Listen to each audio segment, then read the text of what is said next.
Welcome to SicEm365 Radio. Vital on the glass, thumb on the glass, and it's a great start for the Bears. I mean, you always prefer great starts. Unfortunately, you don't always get out to them. SicEm365 Radio is presented by IdealMRI.com. High-quality MRIs for $497 or less. IdealMRI.com. Your health is important, so is your budget. Yeah, that's a big thing for this game, especially being up like 10 and not really going up 20. We got to limit their runs, and I don't know why we just turned it on. We would get a stop, Mark would get a offensive rebound or something like that. Yeah, I don't know what it is. It's definitely maturity for sure, and our ability to stay focused in the game. The 3 o'clock hour is sponsored by Waco Custom Marketplace. Meats, sweets, Texas treats, and a cut above the rest. 425 Lake Air Drive, Waco. Yeah, first of all, I think y'all need to test Fran for sure. I don't know if he's sick. I don't know what's going on. I don't know if he got COVID, what's going on. I never lost it. My teammates kept encouraging me, going through a lot of things. So my team always encouraged me to go and tonight. I was my normal self tonight, even though I was going through a lot of deep stuff. Now here's David Smoak, Paul Catalina, and Craig Smoak. All right, here we go. The day after Baylor, number 2 in the country, remains undefeated from start to finish last night, even though Kansas made their run, and you knew they would because they're Kansas, and they have championship pride, and they obviously have a Hall of Fame coach in Bill Self. Kansas never once last night led that game. Never once. They made those little 2 or 3 runs in the second half. A dominant win for Baylor. Yes, you can sit there and look at some warts or whatever. There's always going to be something you could do better, but Paul and Craig, Smoak, also Armstrong, Sims, Jack McKenzie, and Connor Carruthers here again today from Belton High School and Baylor University. It was a very emphatic win to me last night for Baylor. Yeah, it was very, very good win. And, if it not at times they kind of lost focus. It looked to me like they lost focus or they got comfortable. And Kansas is good, so if you lose your kind of want to for a second, they can come back and get it. But in every game this year, when that's happened, where a big lead has become a smaller lead, and when it got down to 5, they just go down and make a 3 or make a big shot or get a big defensive play, get a fast break, and the momentum just goes right back to them. It's all about having a veteran team, a mature team, and one that's seemingly ready to go in any situation.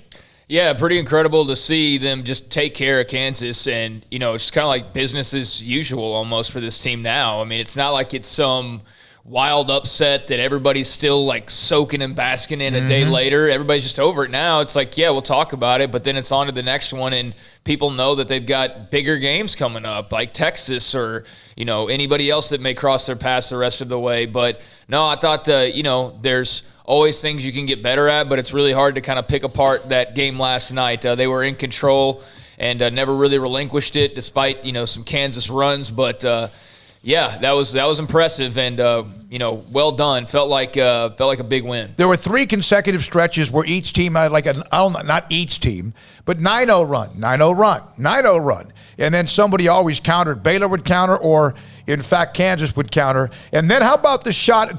By the way, Fran Fraschilla, motivator. Baylor men's basketball, Mark Vital, motivator. He loves Mark Vital. He was actually, when he was talking about that against Texas Tech Saturday, he was concerned he didn't see what he had always seen in Mark Vital. He's a huge fan of Mark Vital. In fact, Armstrong, this is Mark Vital, Fran Fraschilla, saying something's wrong. Doesn't seem to be the same. Would love to see that fire again. And Mark responded fake news with the emojis.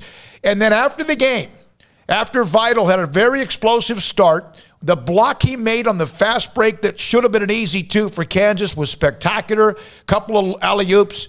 That was after the game. Mark Vital standing with Fran Fraschilla.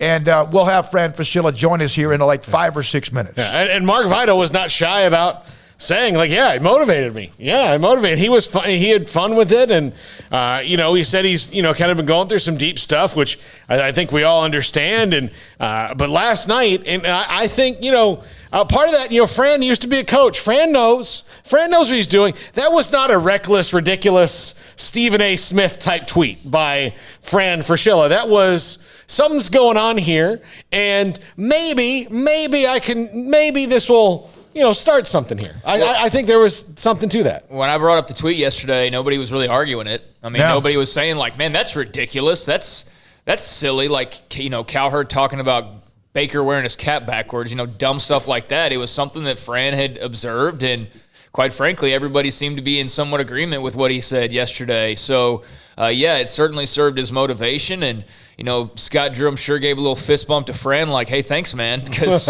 you just you pumped my guy up here, and he came to play at the level that Fran Fraschilla was used to seeing Mark Vital and everybody else was used to seeing him play at, and he played at that level last night. So that tweet actually turned out to be beneficial rather than what some people could have viewed it as like, oh, why are you talking crap, or, how dare you say that, or whatever. It was a valid critique, and Mark Vital had a pretty great response to it. And we'll hear from Mark Vital, Jared Butler, and also Scott Drew after the game last night. Butler with 30. He and Kevin Durant are the only players ever, the last 25 years, to have 30-plus points twice in a game against Kansas in the last quarter of a century. Kevin Durant and Jared Butler have done it. Butler joins that group after scoring 30 last night. When we come back, Fran Fraschilla, ESPN broadcaster. He was doing the game with Craig Way last night on Westwood 1. Also today, Baylor wide receivers coach Chancey Stuckey will join us at 5:30.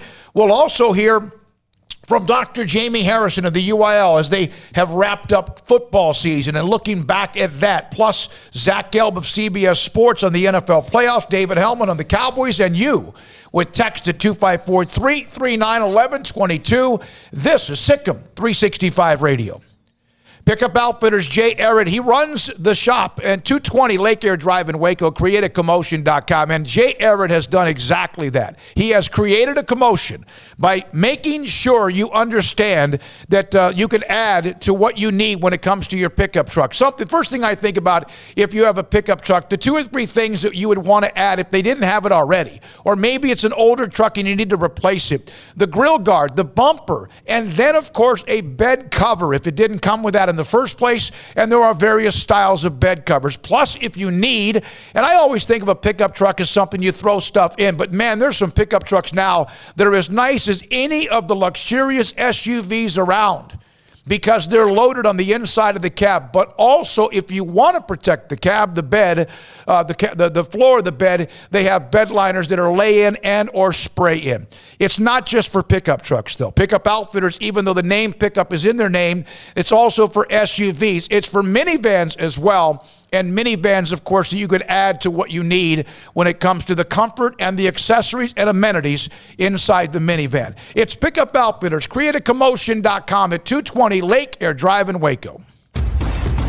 Hey, this is Bryce Petty, former starting quarterback and 2-time Big 12 champion, and I know firsthand the importance of being in top shape both on and off the field. So listen up, men. If you're feeling beat down day in and day out and looking for that high-performance edge that separates the men from the boys, then look no further than the Petty Clinic Low T in Waco. Petty Clinic is a comprehensive men's healthcare clinic with an atmosphere catering to men. Board-certified Dr. Kent Petty has a special interest in offering the highest quality medical care to men of all ages. Some of the services offered include screening and treatment for low testosterone or thyroid, infertility, high blood pressure, diabetes, high cholesterol, sleep apnea, while offering comprehensive wellness exams and complete men's health lab panels. High performance men, remember, it's not just a Petty thing. This is Bryce Petty, encouraging you to reach out and Google search Petty Clinic Low T or go to pettycliniclowt.com and get your complimentary lab screening today. It's a new year. Time to fire up the grill, heat up the oven, get that deep fryer going to enjoy the top quality products at Waco Custom Marketplace. Hi, this is David Smoak, including what you'll need to watch the NFL playoffs and Super Bowl. Ribs, sauces, links, brisket, chicken wings, bags of various snacks, and customized appetizer trays. Don't forget to order something now for the perfect home-cooked Valentine's Day dinner, which is closer than you think, including combo packs with ribeyes, fillets, and lobster tails. Live crawfish season is just around the corner. Absolutely the right time to fire up the grill, heat up the oven, get that deep fryer going to enjoy the top quality products at Waco Custom Marketplace. Waco Custom Marketplace, your family meat market, butcher shop and bakery with everything baked fresh with old-fashioned farmers market atmosphere. Serving Waco restaurants and families since 1940. Your one-stop shop for beef, pork, poultry, and seafood needs. Waco Custom Marketplace, 425 Lake Air Drive or WacoCustomMarketplace.com.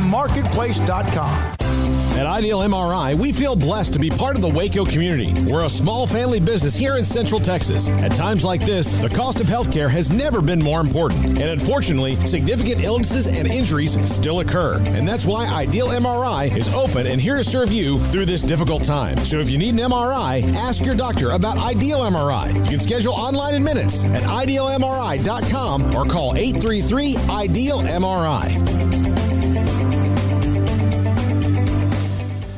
Do you or your kids get nervous about going to the dentist? Stonewood Dental, Dr. Steve Childress, he can help. I've spent a career taking care of patients who as children had bad experiences, and now they're adults that hate going to the dentist. If I get a kid at 3 years old and they come every 6 months and it's a happy experience, it's normal for them. Now they have an accident at 6 or 7 or 8 at school. Now they have a broken tooth or a trauma, and they have to come here. They're used to lights, they're used to water in their mouth, they're used to experience, they already trust us. It's amazing what we can do with that kid without it being a negative thing. But if I see a 6 or 7 or 8 year old that's never been to the dentist, and now they have a trauma or an unfortunate unexpected toothache, it's harder to do that for that kid and it not be somewhat of a negative experience. So bottom line is I try to teach kids and adults and teenagers and everybody the way I'd want my family treated, which is where it's a necessary part of life. You just take care of it. It doesn't have to be that big a deal. Learn more, stonewood-dental.com. Welcome back to SicEm365 Radio. Yeah, like for real, like the fans was crazy. I mean, like a lot of people think that, you know, just playing in arenas like this and it'll be boring though. It was actually a great fan base today, and it was loud. And I mean, that gave me a lot of energy, along with Fran. He gave me a lot of energy too with that tweet. And I know he's gonna see this, so Fran, if you keep talking like that, I'm gonna keep playing extra harder. The SicEm365 Radio Live Guest VIP Hotline is sponsored by Stonewood Dental. We are all in this together. I don't know of anybody who's been more of a fan of Mark Vidal than Fran Fraschilla of ESPN. He was there last night broadcasting the game on Westwood One with Craig Way. And also, we showed you the picture of Mark Vidal and Fran Fraschilla after the game. Fran Fraschilla now joins us by Zoom. There's the picture of both Mark Vidal and Fran Fraschilla by Zoom now on SicEm365 Radio. How much fun did you see? How much did you enjoy what you saw? Thanks for joining us as always. Your schedule's so crazy busy. I know. With Mark Vidal and what you saw, the energy. You picked a good time to have me on. Yeah, great timing. This is great timing, but no, I was really happy. There's some things Mark and I have discussed via DM in the last 3 days that will remain between us for now. But there'll be a great story, hopefully, to be told later on in the season, maybe even into the NCAA tournament. Let's just say that I didn't just, do this off the top of my head. I just felt he wasn't playing at the level with energy that he was capable of. And I know he's had some family issues. I'm a big fan of Mark's. I always have been. And I do not mind playing the foil with a little, Big 12 drama. With Mark, because I was thrilled last night. I was on the call, guys, with Westwood One Radio. I should be doing the games on TV, but that's another story. Well, that's just how it is at ESPN. But because I know my status in the Big 12, but I enjoyed it. I was thrilled. I was thrilled to see Mark play with the kind of passion and energy that we're kind of used to. But I think the whole story will be told later on in the year if he can keep this up. I thought it was very mature of him to take it and have fun with it, as opposed to do what a lot of guys would do and take it, internalize it, and be very sullen. No, we listen. I think you guys are a little bit more aware than most of my close relationship with this program. I don't play favorites in the Big 12 or when these teams play, but I have an affinity for Coach Drew because we've kind of been together since year one with me at ESPN and kind of watching him build this incredible program, which we've discussed many times. But I also, in this league, whether it's a Javon Carter, a Buddy Hield, Monte Morris, a Mark Vidal, I get very close to these kids. And so we know the deal. I'm just so thrilled for him that he played up to his capability. And I will share, the only thing I'll share with you now that I think we all want to see him finish strong. He's going to end up being the winningest player in Baylor history. And I think that it just helps him, his team, all the fans that have supported him if Mark plays with the kind of energy and passion the way we're used to seeing over the course of his 5 years. And he certainly did that last night. And I was about 2/3 the way up the arena as we kind of keep our announcers safe. I was absolutely thrilled for him. Fran, what does it just say about Baylor that, at any given point over the last few years, beating Kansas, it would have been like, people would still be talking about last night's game, and we are, but it's kind of the norm now for them to win a game like this. What does that say about where Scott Drew has taken the program? I think the biggest thing it says is just look at the line before the game. 8.5 points, whatever it was. My man Brent Musburger would have certainly commented on that. And so I just think that what's happened is this incredible transformation of all of a sudden Baylor being at the top of the Big 12 heap. Now they got to close out the deal and win a regular season title, but just a remarkable job. It's remarkable that the chemistry and the continuity has just carried over from last season. In fact, guys, you probably saw this tweet of mine. Everybody's talking about how they hadn't been in a close game this year. But in point of fact, they were in 13 games last season, decided by 6 points or less with basically the same team. So this team knows how to close people out. And I thought last night, Kansas had a great second half game plan. Mm-hmm. And every time they got to within 7 or 5, you got to credit Baylor and their experience and their skill level to kind of just get the lead back up to double digits. They did that 3 different times last night, and that was impressive. Against Texas Tech Saturday, Jared Butler struggled from the field, but when they needed him, he hit a couple of clutch shots. And my goodness, last night, you've seen him at times when he's almost unconscious. Was that one of the best you've seen of him? Well, Smoak, you're old enough to remember, watching Ted Williams when you were in your teens, Well, yeah. But seriously, even Ted Williams goes 0 for 4 on occasion, not often. Yep. But, the great hitters or whoever, golfers, whatever. But I think last night was just Saturday was an example of, good defense, great defense, really, a slightly off night from a great player.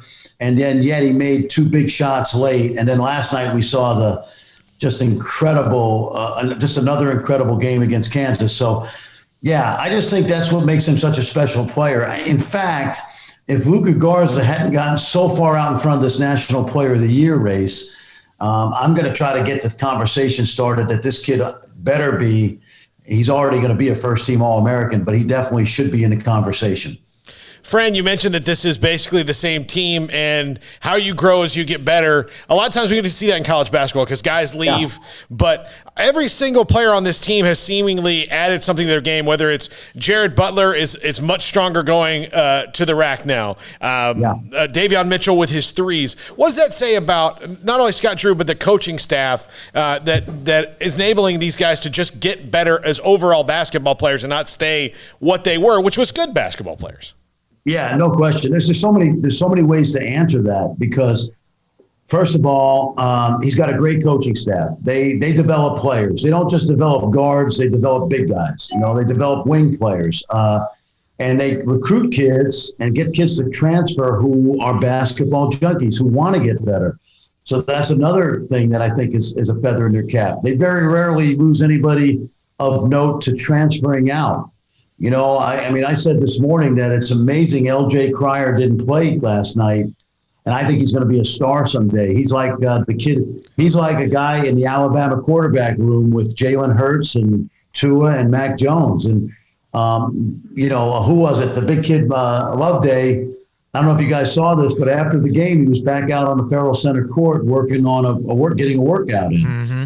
So there's a tremendous culture of building players in this program that I think is very underrated. And when I think of Baylor right now, I think of Villanova, I think of Gonzaga, Virginia, that really have programs and not just good teams year by year. But Scott, gosh, they're going to be good next year no matter who leaves. They've got a great class coming in, guys sitting out. It's just remarkable to see. But a lot of it is because of the player development and the kids buying in to what the coaching staff is doing for them. Fran Fraschilla, Westwood won last night, ESPN, former coach as well, basketball analyst with us on SicEm365 Radio. I'm glad you brought up that video of Loveday because you sit there and I've seen Jared Butler or I've seen Maceo Teague. We hear about Maceo Teague's weight conditioning work and and there's a story about Jonathan Chamwachachua from C.J. Moore about how it's 7 o'clock in the morning at the apartment complex. He's out there working on his footwork and stuff. And those are leaderships that's feeding off each other, correct? No doubt about it. I was kind of disappointed in that article because I always like to be at the forefront of telling people about Buddy Hield when he's a sophomore or, Jonathan Chamwachachua. But in point of fact, if you guys remember against TCU, that was kind of his coming out party, at least nationally. I dug in on that story. We watched him for a year and a half in practice. And honestly, C.J. Moore gave great context to what this kid is about. And I said last week, I think you guys would agree, hopefully he stays injury-free because he's got a chance to leave Baylor whenever he does as one of its most beloved players because everything we know about this kid already on and off the court is so special. And he's one of those guys behind. He's basically the equivalent of the football team having an All-American offensive lineman that maybe doesn't get the hype that a quarterback or a running back would get. But that's what Jonathan means to this basketball team. We saw it with Freddie. We saw it with Quincy Acey in the past. Again, this program is not built on like hotshot stars. but on kids that want to get better. And Jonathan's energy is I think he's the hardest playing player in the country that I've seen this year. You've watched the film. Have you ever seen him dog it down the floor? I've never seen him dog it down the floor. No, I said this on the broadcast last night, and I've said it before. I have this term that I stole from an NBA friend of mine, Gordy Chiesa, a longtime assistant with Jerry Sloan and Stockton and Malone, and he's my philosopher guru of basketball. And Gordy would call a kid like Everyday John an unknown runner. And that's the big guy that runs end to end every possession, never knowing whether he's going to get the ball or not. And what he does for a team is he gets you easy baskets. He also opens up the floor because by him running to the rim, you have to guard the dunk, and now you give up the three in transition to Butler or Teague. So he's the unknown runner. You can use that and tell people you stole it from me because his energy is infectious. And the fact that he'll run so hard, never knowing he's going to get the ball, is kind of cool to me. Fran, I know you got to get going, and you've been on the radio, and you got some things to do as well. One more thing. This is a sledgehammer schedule. You don't know when you're going to play. There's another game I just saw, like Texas Tech, Iowa State, that might be postponed. But for Baylor now, you said finish it off. They need that title, that conference title. Yes. Would you rather see the conference, I know they won't do this, not play a tournament and make sure they finish the regular season and use that week to close out the year? I'm torn because I understand how much money's at stake when we put these conference tournaments on ESPN and, Fox maybe. It might, so I don't think it's going to happen, even though I've suggested it. But the way the NCAA came out today with its schedule, hopefully we can get most, if not all, of the postponed games in. And then, good luck getting all these conference tournaments in. I think we're going to be able to do it because of what's at stake. But obviously for teams like Baylor and Villanova and Ohio State, the key is to get through the season, regular season and conference tournament, healthy as it comes to injuries and the virus, and then get to Indianapolis. The kids are going to make incredible sacrifices for 2.5 weeks, and then have an NCAA tournament. People will watch it, crown a champion. And, hopefully it'll be someone as deserving as a team like Baylor or Gonzaga who've played so well all year. Fran, how has COVID affected your Europe scouting? I mean, you're the best when it comes to telling us what's going on in Latvia and Lithuania and all those places. Well, it's done virtually now. And I kind of put the European stuff, the internet, the draft stuff on hold during the college season. I pay attention. Just got done breaking down film of an 18-year-old Aussie. Josh, here's a good one for you. Josh Giddey, Giddey. He'll be a first-round pick next year. But I'm really focused on the Big 12 and college basketball right now. So my big thing with Europe is I want to go on vacation someday to Europe. I've been saving a lot of money, at home. Doing these Zoom calls and loving it, but I want to take my wife on a vacation somewhere other than, to Whataburger on I-35. Which, by the way, that they did a great job on that. They remodeled that Whataburger just north of town. Yeah. On I-35. It looks great in there. I treated my wife to the breakfast biscuit meal today. Fran, you're the best, man. And not only do you care about the basketball, but as you prove, you care about the young men as well. If you can develop those relationships, we appreciate you. Great timing. We always love having you on. Good luck with your next broadcast, and we'll hope to see you soon. I'll make the next one a little sooner, Smoak. I know I'm a hard guy to track down. No, you're popular. That's a good thing. We appreciate it. It couldn't have worked out any better. We'll do exactly. But we'll finish the story soon. All right. We hope so. Thank you. Fran Fraschilla, ESPN, last night with Westwood. He was there. And, again, you saw that picture, he and Mark Vidal.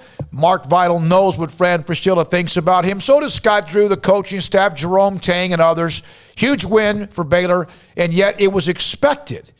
There was no, of course, now in this day and age, you don't storm the court. There was a time, of course, with COVID, if they would win that game, people would be so focused on that they'd forget about Oklahoma State. Now they're on to Oklahoma State. That's my biggest takeaway from the entire game and that's why I said this at the beginning of the show, or even kind of asking that question to Fran, is just like, there's no parade in the streets or like people just still fawning over like, oh my gosh, I can't believe we beat. Like everybody's just like, okay, cool, what's next? Like that's what it is. And yeah, I mean, I think we all need to like appreciate that because wins against Kansas, are few and far between. I mean, let's not get ahead of ourselves and act like this is just going to be the norm for forever. But it definitely hasn't been the norm, but it's become that all of a sudden. And I just think that Paul is a huge testament to Drew, and that's why obviously we're gushing all over him. Yeah, there's a couple of things I want people to take from that interview. He talked about how Coach Drew and the staff are really good at getting transfers. Nobody really leaves. They don't and then when somebody does leave, it's not like, oh my gosh, how'd you lose that guy? And then when people come in, they get the most out of them. And I think part of that now is they don't have to. They can go find people that fit what they do, and they don't have to say, oh, let's take a chance on this guy. We just need a point guard. Yeah. Dear God, give us a point guard. And they've got people now wanting to come to them more so than they ever have before, as you've seen with the last recruiting class or so. And so they don't have to do that. And finally, to Craig's point, Kansas is no longer the big bad wolf. Look, you have to respect Kansas, but they were abnormally afraid of them for a long time. Even more so than they should have been. As great as Kansas has been and was, sometimes it was like, are you guys letting the history of Kansas beat you or letting these 5 guys right here on the floor beat you? Yeah, that happens. Duke, North Carolina, and then eventually you realize you beat them. It's like fighting somebody that is like this big bad man, and all of a sudden Buster Douglas knocked out Mike Tyson, and he was never the same. He was vulnerable. Conor McGregor lost eventually, right? And what's her name? The woman that was the dominant. Rousey. Yeah, you get all of a sudden you're like, oh, they bleed like everyone else, or they have, So thank you, Fran. Man, he was great. We've been working on that for a long time. Appreciate his time. And he is as good as it gets when it comes to what he does. That's a guy that definitely needs to stop by the studios at some point in the future when things, can breathe a little more. Speaking of that, I don't know if you guys watched this. When I got home, I did the post. I did while I was there, and then I couldn't do the Zoom couldn't hear the vacuum cleaner in the media session. So I went ahead and drove back, and then I was able to look at the replay of it. But I just went blank on what I was going to say. Golly. About our post-game show here? Oh, yeah, the post-game show. Ashley Hodge was in studio last night. Armstrong, were you here again? I was. Yeah, absolutely. And then Maceo Teague's mom was here. That's correct. Who came on set and gave a lot of insight from a parent's perspective. And Freddie Gillespie called in. Yeah, I heard that. I heard that. That was cool. There's not many nicer guys in sports than Freddie Gillespie, I feel like. Freddie Gillespie is going to be... Like, if he's not a professional basketball player for 15 years, which he very well could be, he's going to be the head of a company, and people are going to love working there. Like Southwest Airlines. Yeah, that's going to be Freddie Gillespie. Speaking of which, he'll get roomier seats. Being a tall guy, he'll work on the roomier seats. We're going to have some of the post-game audio from Jared Butler, also from Mark Vidal. And Mark Vidal, on a question from Paul about what he's been dealing with a little bit, kind of gave us a little insight, kind of what Fran Fraschilla alluded to. And then also Scott Drew. Also, the women's basketball team, they play Oklahoma State next. They left, I think, this afternoon. Chrislyn Carr, she scored 18 or 19 points a game as a freshman. She's from Iowa. She has transferred to Baylor. She's not eligible to play this season, but that was something we were able to pop earlier today. She played at Texas Tech. She went in the portal on December the 14th or so. Soon after they had just played Baylor, she will play. She will be a part of that team. She's a guard. She'll be a part of that team starting for next season. Of course, with the transfer rules, who knows? All right. By the way, Chancey Stuckey will join us at 5:30 today, and great stuff. Looking forward to having him on the show today. And speaking of parents, like Mrs. Teague, a couple of parents, wide receiver parents, text me and said, we've already had more communication and we feel more comfortable, not with anyone who was there, not more than anyone was there, but they feel very comfortable with what they heard from Chancey Stuckey in a Zoom meeting that he had with the wide receivers' parents last week. Coming up next, CBS's Zach Gelb. He's a friend of the show. One of the ones he and I and Paul and Craig and everyone got to know him when Matt Rule was hired. He covered Temple football. He's at CBS Sports right now. He's next on SicEm365 Radio. Pioneer Steel and Pipe, they're expanding. They've turned the ground. They've kind of got the shovels in the ground. At 340, Loop 340 and 12th Street, Pioneer Steel and Pipe is about to expand and get, big. But never too big to be who they are when it comes to what you need locally and with their customer service mantra, their slogan, that is as important as anything they do. Man, they have to have great product for metal buildings and metal roofing, pipe and steel. You have to have great product. You could have the best customer service ever, but people still want to come back and buy whatever they need, either the first time or the fifth time, and that's what Central Texans have done with Pioneer Steel and Pipe since 1943. Metal buildings, metal roofing, pipe and steel. 2 locations, Waco and Bryan, and open Saturdays if you need to wait till then from 8 until noon. And if you have to buy something from them and you can't get it, you need it delivered, they'll do that and unload it for you as well. Pioneer Boys, it means what they say when they say customer service and the great product for 77 plus years and expanding to Loop 340 and 12th Street as well in Waco. Locations, Waco and Bryan, the Pioneer Boys, pioneerboys.com.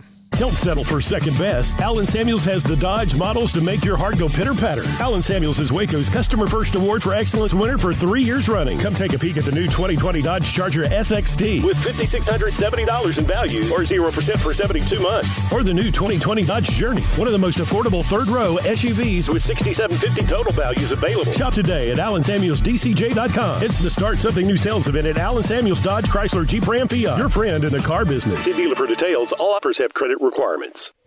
Stepping into the boots of a U.S. Army officer can add confidence and leadership skills to your son or daughter's career path. See all the things they can achieve in our boots at GoArmy.com. U.S. Army Waco Recruiting Company, 254-598-8131 or 254-776-1543.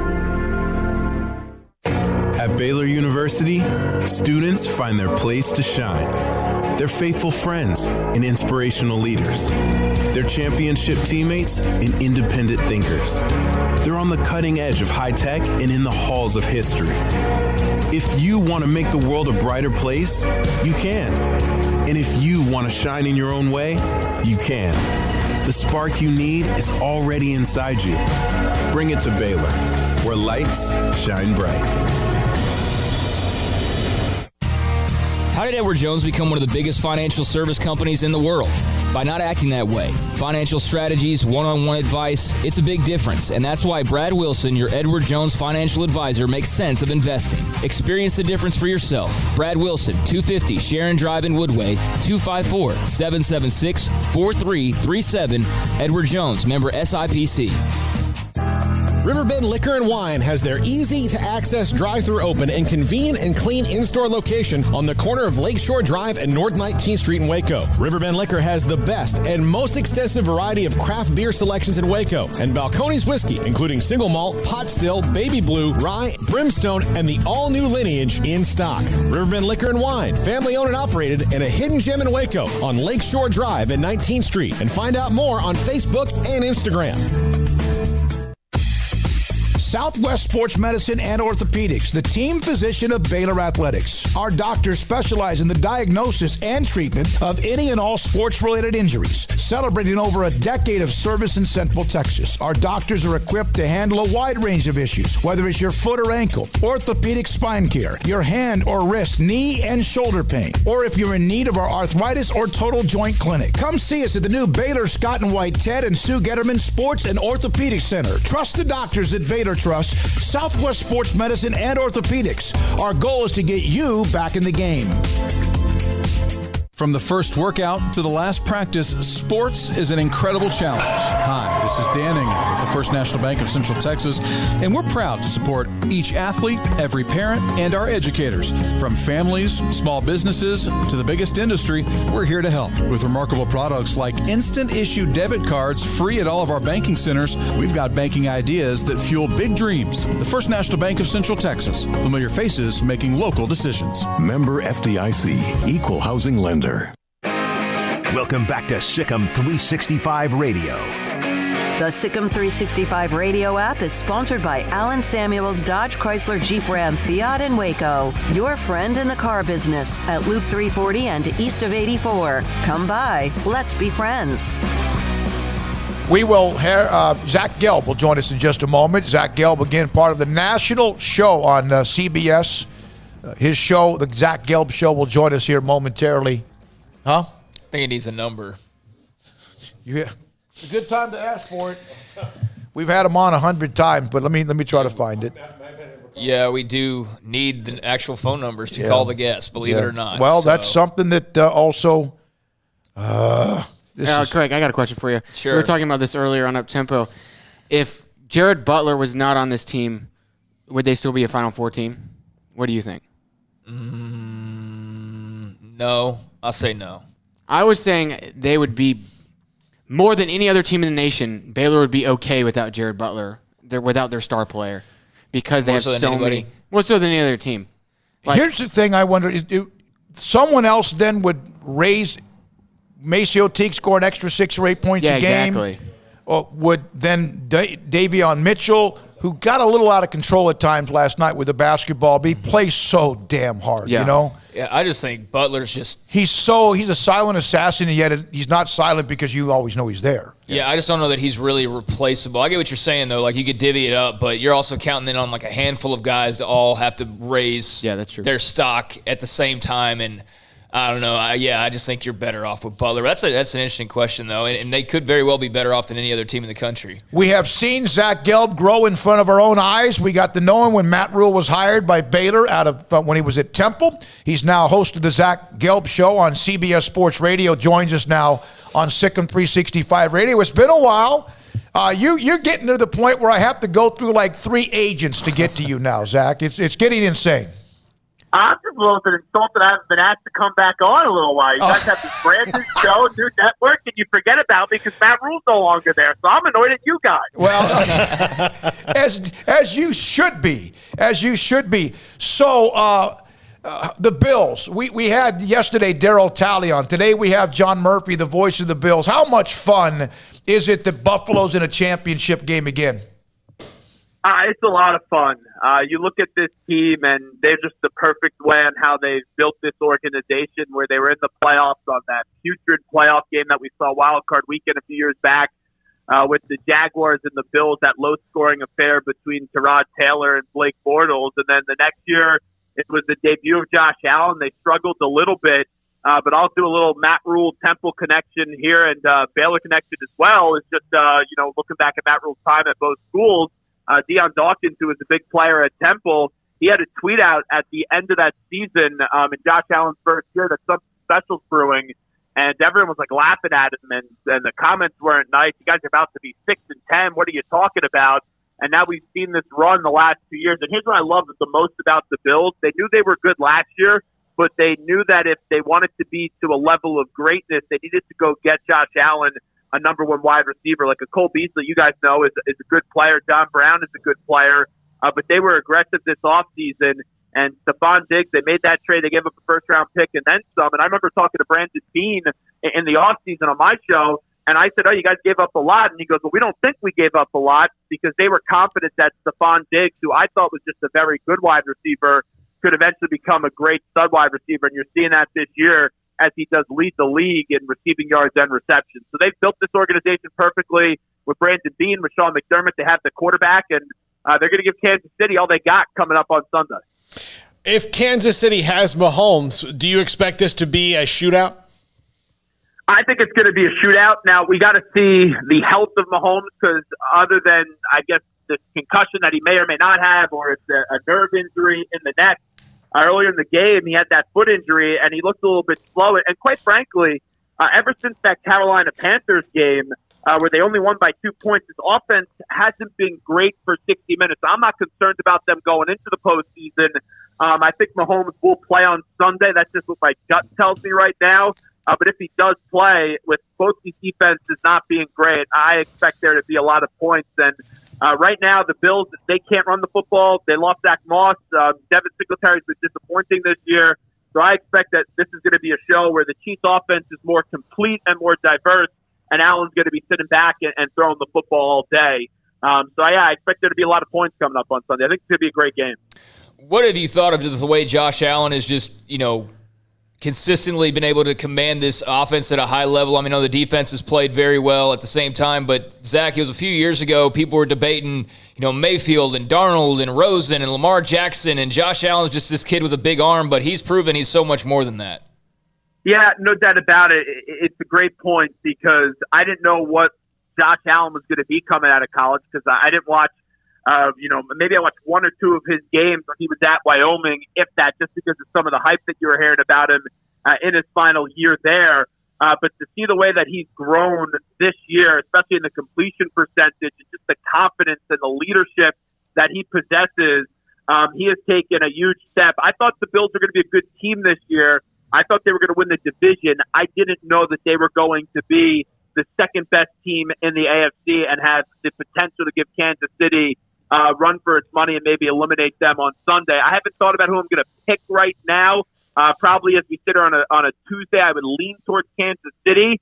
But Buffalo, they could definitely win this game coming up this weekend. Zach, what is it? I got to tell you, when Tom Brady left New England and he was looking for a place in Tampa Bay, knew that they had something there, and Bruce Arians, of course, but I didn't expect this. I know he's the greatest of all time, and that's always going to be an argument from various angles of how old you might be or who you like, but this is crazy. This is crazy that he goes into New Orleans. I know Drew Brees is not quite the same, and it might be his last game, but your thoughts, what's it like where you are and in the area of Tom Brady now winning in Tampa and the Patriots never sniffed the playoffs? Yeah, well, I'm a Patriot fan, and I expected this year. I'm not saying that I thought they'd be in the NFC title game, but I thought he was going to have a huge statistical season. You could argue that they didn't even ever this year in the regular season look like a dominant force. And then you know that Brady at 43 years old had 43 total touchdowns. So I do think that there was some untapped potential with this team. And when they were struggling a little bit, I remember getting on the air and saying that this could be a team, not necessarily the style of play, but if you remember the last time the Pats won the Super Bowl, they were not great in the regular season for Patriot standards, and the offensive line started blocking, and they went on that run where they beat the Chargers, they beat the Chiefs in that classic game at Arrowhead, and then you had that low-scoring affair in the Super Bowl. So I never counted the Buccaneers out, but what Brady's doing right now, I definitely thought Brady was going to look better this year than Belichick because of the team that he was at. And, yeah, the Patriots teased you a little bit early on with Cam having that big game and that loss up against Seattle. But if you look at that Patriots offense, and I think a lot of people, miscalculated this last year, everyone was on Brady. Oh, he's done. He's finished. He's looking old. Mm-hmm. And look at the roster that he had last year. It was pretty much similar offensively to the roster that the Patriots had this year. And with Brady not being there, that team was not even close to sniffing the playoffs. So that's not diminishing anything Belichick's done. I think Belichick's the greatest coach of all time. I think Belichick is going to do a nice job getting this team back to the playoffs sooner than what people would expect. But Tom Brady, I knew he was going to be in the playoffs this year, and I did not feel good about the Pats getting in before the season started. That's coming from a Patriots fan.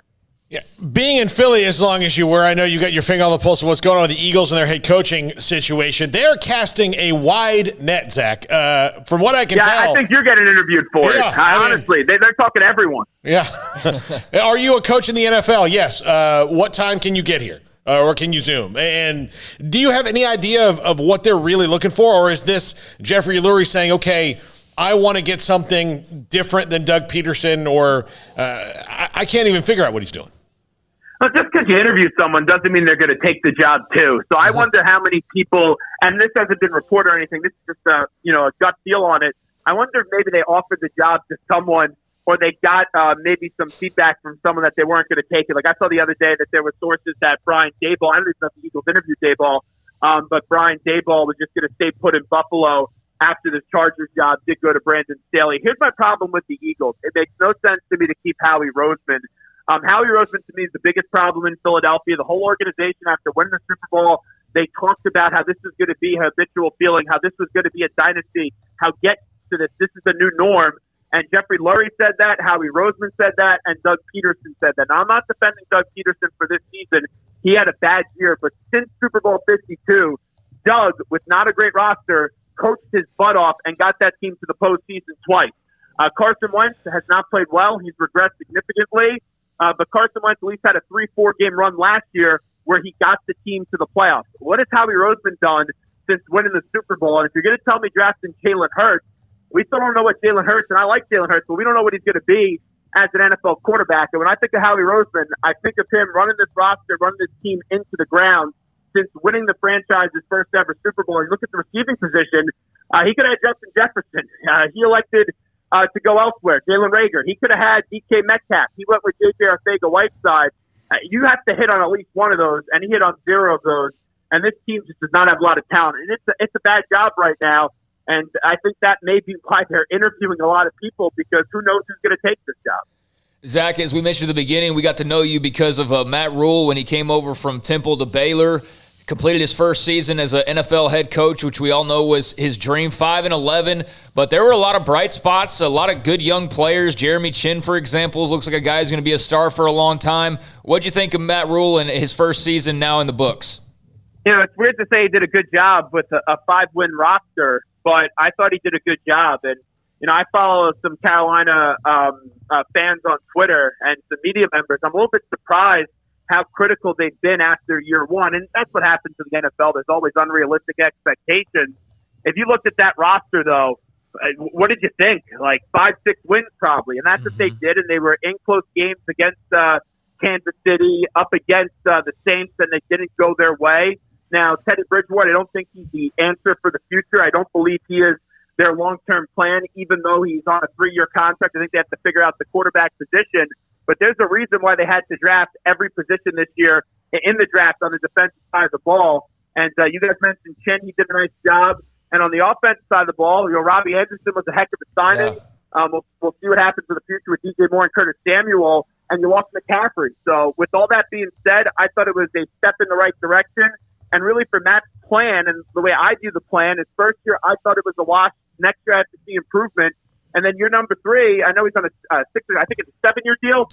He's got to end up finding a way to make the playoffs in year 3. And after year 3, you got to start to think, okay, can this team win a Super Bowl or not? So we'll know our answer about Matt Rule in the NFL in a few years, but I don't look at this year as a failure or as a negative season. He has always gotten better after year 1. I mean, we understand, and not a lot of times fans don't want to hear that. Temple, obviously at Baylor, it was 1-11, and he's always told me as well, we'll win when we're ready to win, when we learn how to win. And I won a game late in the year, a big win against somebody that was unexpected. Well, Zach talking about the way Carolina fans have reacted. Zach, it kind of reminds me of the way that people around here in Waco, like when we didn't know much about Matt Rule, and you were telling us, like, hey, it's 1-11, like, no, it's going to get better, it's going to get better. And, everybody's like, yeah, sure. Well, I feel the same way now looking at Carolina fans, so I guess it's just been passed along everywhere he goes.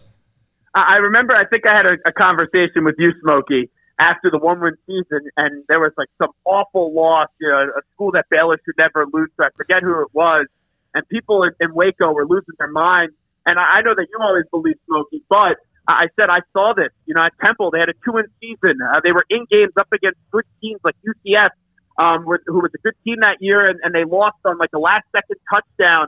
And then also Rutgers, they lost late as well. I go, you see signs that they're building something. They're just still a year or 2 away. And then in year 2 of both Temple and Baylor, you saw that next step. And then really in year number 3, that's where the whole program really blossomed. So I think next year, hey, you can't go 4 or 5 wins next year. You got to get to 7. You got to get to 8 in the NFL. But if he does that, that's the step in the right direction.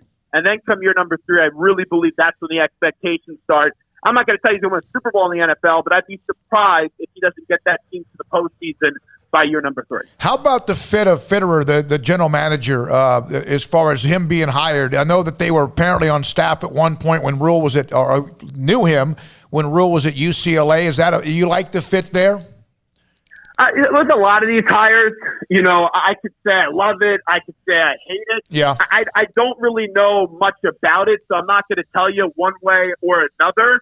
I thought at first maybe Caserio would wind up there because, Matt has a lot of respect for the way that the Patriots build the organization and their model. So when I heard that they were maybe trying to interview Caserio, I thought that could be a fit.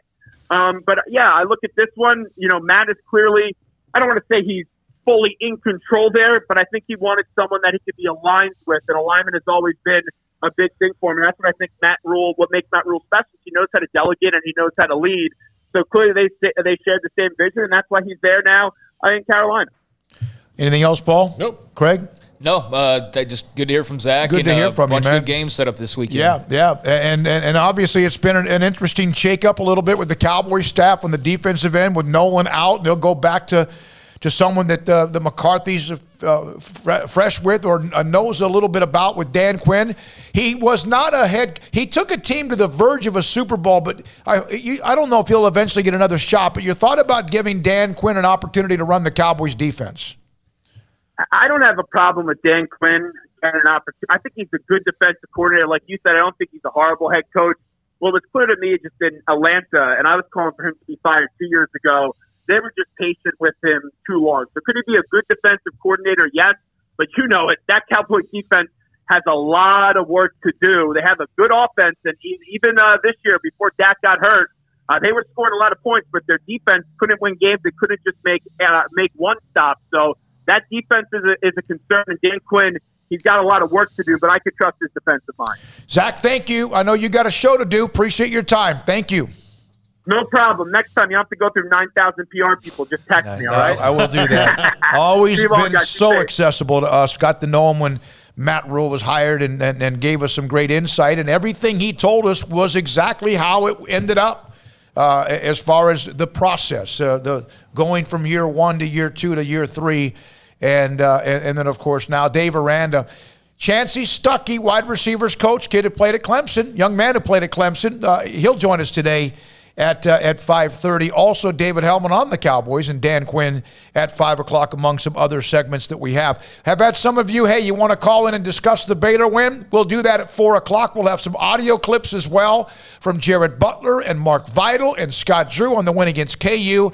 And Dr. Jamie Harrison of the University Interscholastically, looking back, they did it. They played 21 weeks of high school football, separated 5A and 6A, and anything they learned this year that they might carry over into next year. Of course, a lot to be seen in how COVID and whatever goes down the road as well. We didn't speak at all on the state championship games yesterday, but I guess there wasn't really much to speak of. They were blowouts. Every one of them. Yeah. I mean, this was the weakest schedule of state championship games I've ever seen. I mean, this was... There was no instant classic. There was none, nothing. Yeah, that last game, I'm like, hey, Quinn Ewers is the top quarterback in the country next year. He's committed to Ohio State. He'll probably end up at Texas when it's all said and done. But across from him is Cade Klubnik, and he's an incredible player for Westlake, and he'll end up Division I, if not at Texas or somewhere like that. And that ended up not even being much of a contest. Cade Klubnik coming out of that game is. Westlake was clearly better than Southlake, but that was every game. Every game was just so one-sided that it wasn't the greatest way to end the season, but I'm glad that there was a season, and I'd rather have blowouts at the end of the year than no state championships at all. So I am thankful for that, but yeah, those are not very entertaining games. All right, it's 3:54. We will open the lines up to you. The text line's already been used, and we appreciate that. Brought to you by Riverbend Liquor and Wine, and in fact, a couple of the texts from Steven. Definitely a huge, this is from Scotty B, a huge game to win because it gives separation for Baylor on first place to second place. Texas is just a game back, and they still have 2 games to go with them. Now, Kansas 3 back, though, and so that remains to be seen. Steve, Scotty's a huge tennis fan. Men and women had their 7-0 sweeps yesterday against competition in SMU and Rice. Also, Stephen Vaughn, can you take a call from Baylor basketball? Yes. You can, in fact, do that at 4 o'clock at 254-339-1122. There were a couple of other notes, and I know we got to take a break here to keep ourselves on track with Jamie Harrison. Oklahoma State is who Baylor's supposed to play next. They resumed activities, or said they will, in fact, after halting activities indefinitely on Friday. They returned to practice and should know more by tonight or tomorrow. Mike Boynton saying that earlier today about whether or not that game will be played Saturday in Stillwater. No, they're waiting to find out when they can return to practice. They can't practice right now. Oh, okay. So they don't know if they're going to be able to play this weekend. That's the thing, is that they have not practiced now for, I think it's a few days, and they're starting to get some optimism. But the reason why that's a big story is because, Baylor plays them next, and we're going to have to see if they're available or not. And I saw that there was a couple of other games. I think Texas Tech and Iowa State has been postponed as well. Well, and we saw with the Lady Bears the other day, you're going to see some really good teams and even some teams that could be great by the end of the year lose games because they had to stop practicing and stop playing, and then they get to go ahead and they get to practice maybe one day and then go. Well, we saw it in football too. We know how one-sided the top shelf is in women's basketball. There's 6 to 8 to 12 teams. I mean, it maybe not even that, but it's getting deeper. Stanford lost to 5-6 Colorado. Baylor lost to a team that beat them last time they played at Iowa State, and that might have been the more, even though it's Baylor losing 61-game home winning streak. Texas Tech, 5 and whatever, beat Texas. There was a lot of that going on. And then some of the other ones, they rolled to what they're supposed to roll to. A&M's a top 10 team, so they beat the hell out of Mississippi State. All right, Ruben Jimenez, quarterback at Belton, committed to play at Southern Arkansas. Texas has hired Washington defensive coordinator Pete? No, they have not hired. The rumor is that they're going to hire Washington's head coach. That's according to Bruce Feldman, who's usually pretty darn good at what he has to say. And the Saints, Ryan Nielsen, the assistant coach, will not be the defensive coordinator per reports at LSU. And James Sylvester from Newton, who played at Baylor, or was on Baylor's team for a year, is transferring to SFA. All right? This is SicEm365 Radio. Richard Carr, Buick GMC Cadillac. Got a lot of great deals going on right now, and with 2021 finally here, they're trying to make it great by starting big with the New Year, New Ride Savings event at Richard Carr. Big haul power, first-class comfort and ride, unbeatable technology. Sierra is the best truck on the road, and right now, save $8,500 on a 2021 GMC Sierra SLE Crew Cab truck. Maybe you're looking for a top-of-the-line midsize SUV. Well, Richard Carr is offering $6,250 off of a 2021 GMC Terrain. You can save $4,500 on the stylish, intelligent, and nimble 2021 Buick Encore GX, which includes on-the-go Alexa technology. And during the New Year, New Ride Savings event, all pre-owned cars and trucks are priced to move with amazing deals all over the lot, including cars and SUVs for under $137 a month for qualified buyers. If your credit stinks like 2020, well, it's a new year, and 2021, 100% credit approval is their goal. So bring your tax refund or your stimulus check to Richard Carr, and they will stimulate your stimulus with even bigger savings that will pay off for years. Go to Richard Carr Motors today for details and a test drive, or log on to richardcarr.com now and have them bring the test drive to you. Make 2021 the best year ever, starting with a new car or truck during New Year, New Ride Savings event at Richard Carr. Let Camille Johnson Realtors guide you seamlessly through the process of buying your dream home or selling your current one. Commercial, farm and ranch, or residential, Camille Johnson Realtors can smoothly and successfully lead you through any transaction. With a team of 28 experienced agents who are excited about serving you, Camille Johnson Realtors services the entire greater Waco area. If you're in the market to buy or sell, contact Camille Johnson Realtors, 104 Midway Center in Woodway, or find them online at www.camillejohnson.com. Camille Johnson Realtors, elegant, charming, warm. Welcome home.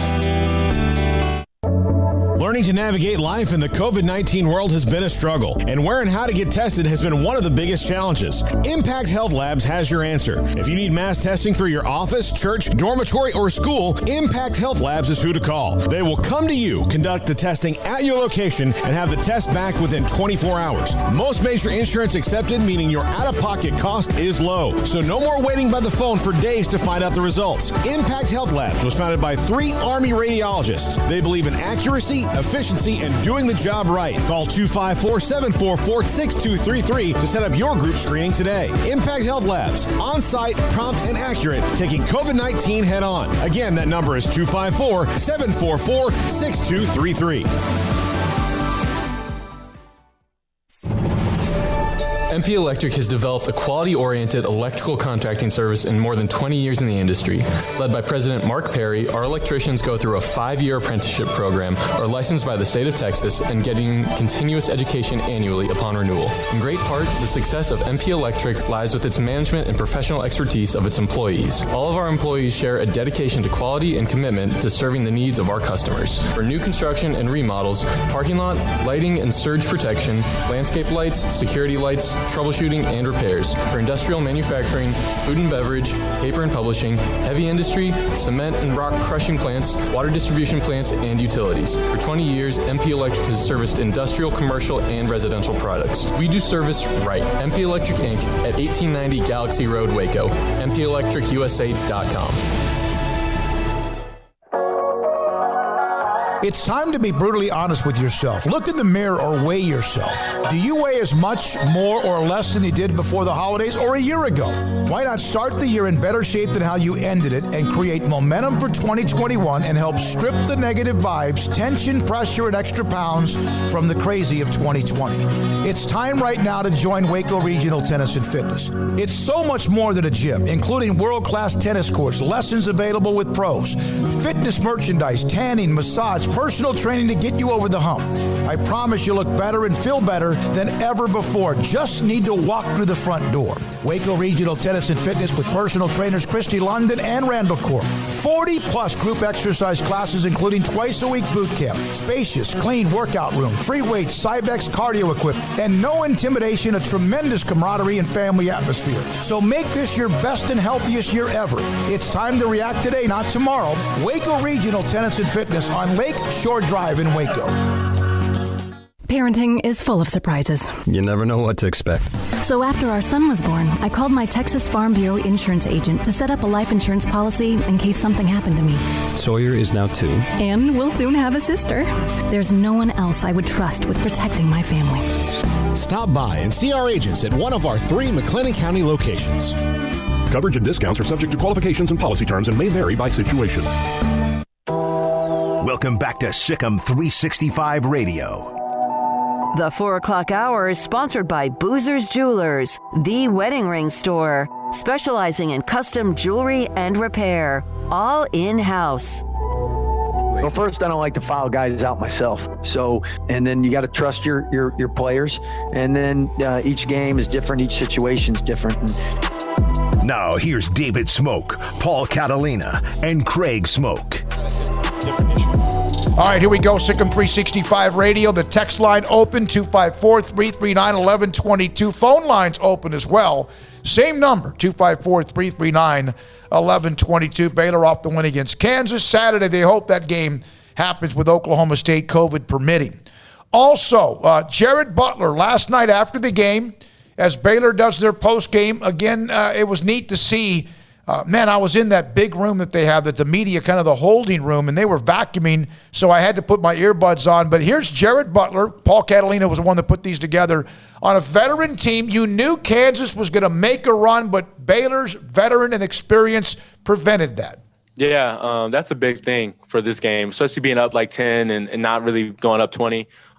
We got to limit their runs, and I don't know why we just turned it on. We would get a stop. Mark would get a offensive rebound or something like that. I don't know what it is. It's definitely maturity for sure, and our ability to stay focused in the game. One of the things I did notice is that when Baylor's offense got sloppy and stagnant turnover, sometimes like in tennis, an unforced turnover, it was the defense that sparked him to get something easy that got him going again. And also Jared Butler was dealing with fouls. And he was able to play through that. Scott Drew on why he kept Butler in, although sometimes by then a coach would have probably sat him down a little bit. Well, first, I don't like to foul guys out myself. So, and then you got to trust your players. And then each game is different. Each situation is different. And obviously, Jared was rolling, playing on Saturday. We needed to get Davion a break.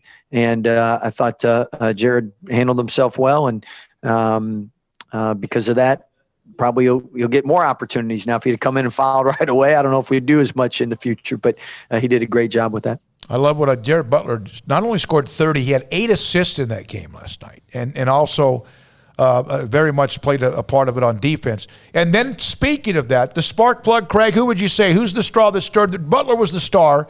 Who's the straw that stirred the 16-5 run at the start? Mark Vital. Mark Vital. Any question about that? Nope. Everyone agrees on that. And Jared Butler on Mark Vital and the kind of start and how much he played a role in that win last night. I don't know. I think, Mark is his own person. People can say anything about anybody. It's just an opinion. It's just words. Mark Vital is a great asset to our team. He brings energy. He brings life. It doesn't matter what anybody says. He's always like that. And of course, alluding to the Fran Fraschilla tweet. And if you missed us earlier, an hour ago, we had Fran Fraschilla join us by Zoom. He was fantastic on his back and forth with Mark Vital.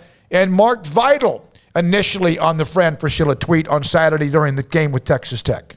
Yeah, first of all, I think y'all need to test Fran Fraschilla. You know, I don't know if he's sick. I don't know what's going on. I don't know if he got COVID, what's going on. I never lost it. My teammates kept encouraging me, going through a lot of things. So my team always encouraged me to go. And tonight, I was my normal self tonight, even though I was going through a lot of deep stuff. Going through a lot of deep stuff. And he's kind of alluded to that a little bit with some of his tweets the last several months. Now, how much the crowd and that tweet, how about the motivation it gave Mark Vital, if any? Yeah, like for real, like the fans was crazy. I mean, like a lot of people think that, just playing in arenas like this and it'll be boring, though. It was actually a great, great fan base today, and it was loud. And I mean, that gave me a lot of energy, along with Fran. He gave me a lot of energy too with that tweet. And I know he's going to see this. So, Fran, if you keep talking like that, I'm going to keep playing extra harder. And he did. The block, Craig, when you saw the breakaway, it looked like an automatic, right? And the way he came flying down, the athleticism, the power. Well, very lazy play by Kansas. Like get to the bucket and get it in there. And he took advantage of it and hustled his way to making a great play. And that's what hustle will do. It'll make up for – I guess anybody else could have just sat back and well, that's an easy bucket. But no, Mark Vital went and got up and got it out of there. I think it's very clear what Fran Fraschilla was doing. He was motivating Mark Vital, and that's all there was to it. There was nothing negative about it. Some people, like Jared Butler's comments, I think Jared Butler probably knows now, but that previous comment about it doesn't really matter what people say. Yeah, that's true most of the time, but with what Fran Fraschilla was saying, no, there was something to that. And I don't think it's any coincidence that Mark Vital goes out and plays his best basketball game of the year last night. Well, and that's what you'll hear in the next soundbite is what I asked him about. How do you use them? Do you take it to heart? Do you use it a log for the fire? I mean, you'll hear it right here. This is Mark Vital talking about how he uses that motivation and what it says to people after he's done it. Mark, you mentioned those tweets and things. How do you motivate yourself with things like that? Do you let it get to you, or is it just something that's just another log on the fire? Nah, I don't really get to me. It's actually motivation. Every time someone tweets something about me, like I said, I see everything. I like it. And I mean, that's just something for me to work on. I needed that motivation, because like I said before, I was going through a time right now that, me and my teammates and everything had to help me with. And, that tweet helped me a lot. And I love it when people tweet like that, so that's part of being me, being Mr. 95, They call me the villain, so a lot of people don't like me. It's fine. And I love it. So by admitting this, are you now warning people hey, go ahead and tweet whatever you want about me? Man, look, say what you want to say. At the end of the day, I'm one of the best defenders in the country. I got great teammates that motivate me, and great coaches that take care of me. You can say what you want to say. At the end of the day, that motivate me, and that's giving me a lot of fuel, So you just add into the fire. But what he admitted there was that, he'd been through some things. He's been going through some things, and Fran Fraschilla mentioned that earlier today, and some of the story that will be told of what Mark Vital has been dealing with, and so that was neat. Good stuff with Paul. We've discussed that a couple of different times. Mark Vital, when you've seen stories, for example, Chance Waz or others, he's mentioned the depression. To be careful, make sure you stay in touch with people. He's been depressed. I'm not saying in depression, but it seems like that might be a problem, a symptom he had about the delay in the season, about the on and off, about the basketball tournament being canceled back in March, and then even kind of showed a frustration with the tweet when a couple of games were delayed earlier this year. Well, and more importantly, we don't know what's going on in his personal life. Exactly. Basketball's nothing. I mean, really, and it could be something much along the lines of Treston Ebner during the football season of, I think there were definitely things with the offense and the way that it was not operating very well and just a new coaching staff and a very disjointed season that led to Ebner's frustrations. But as we heard from his sister Tiana, is also, dealing with personal issues as well, and as everybody is. So I think, that very well could be part of the deal and not just basketball related, although I'm sure there are a lot of basketball frustrations, at least in the lead up. But hey, they're hitting on all cylinders right now. It's take advantage of it while you can still play, and hopefully they get that game in this weekend against Oklahoma State. So that's Mark Vital. And 254-339-1122. One note, we mentioned yesterday RG3 was released by Baltimore. He's going to become a free agent in March. Now he becomes a free agent a couple of months earlier. I don't think there was a signing or roster bonus attached to it, but I'm not sure about his next year if he would have stayed until a certain time. Also now news that Corey Coleman, stuns me that he has not become a 10 to 12-year NFL player as a wide receiver. He's bounced around everywhere. Looked like he found a place with New York with the Giants. Didn't work out. He will face a 6-game suspension to start the 2021 season for what is performance enhancing. Something to do with the policy, of course, with the NFL. Yeah, not sure what exactly it is that got him in trouble, but that's not great for Corey Coleman. I mean, I think the league's already shown they don't have a long rope of patience for him. And, every year that he gets older, there's a bunch of Corey Colemans that are coming up the pipeline that are fresh out of college. And not that, there's a bunch of Corey Colemans every year in college football, but there's a lot of great receivers this year. And the more time goes on and you have not made an impact, I mean, there's just more guys stepping up to take your job. So that's unfortunate. His NFL run has been very back and forth, very up and down, and this is a down part of it for sure. So hopefully he gets that taken care of, and somebody will give him an opportunity. He's a physical freak, but he's not Josh Gordon. He's not Randy Gregory. He's had a ton of injuries, too. Yeah. I mean, a ton. Steven from Virginia, you're on the Impact Health Labs caller line here on SicEm365 Radio. Good afternoon. Hey, guys. It's great to talk to y'all. I'm watching y'all on TV, actually. First, before I get into Baylor basketball, can I say, please use the Reggie Jackson straw that stirs the drink metaphor as much as you can. Okay. As a baseball lifer, it keeps that alive. It keeps that part of baseball history alive. And, I don't even know if Drake and J.D. know who Reggie Jackson is. They probably don't know if he's dead or alive. They were dead last week. So we obviously need to do something to breathe life into baseball. But to go into the basketball game, I had two main points. The first is that Kansas was able to keep that close because in a way that only Goliath programs can. Like Kansas, Duke, Kentucky, these kind of programs. When you are up 11-2 and they're coming down the floor with the ball, they are going to hit a big three. Baylor tried to extend the lead many times, and that Christian Brown from Kansas hit some big shots to keep Kansas into that game. And someone hit a big one for a really bad beat. But the last thing I wanted to say is I'm looking at the Big 12 conference schedule right now. And I live in Atlantic 10 basketball land. Richmond, George Mason. I follow St. Louis.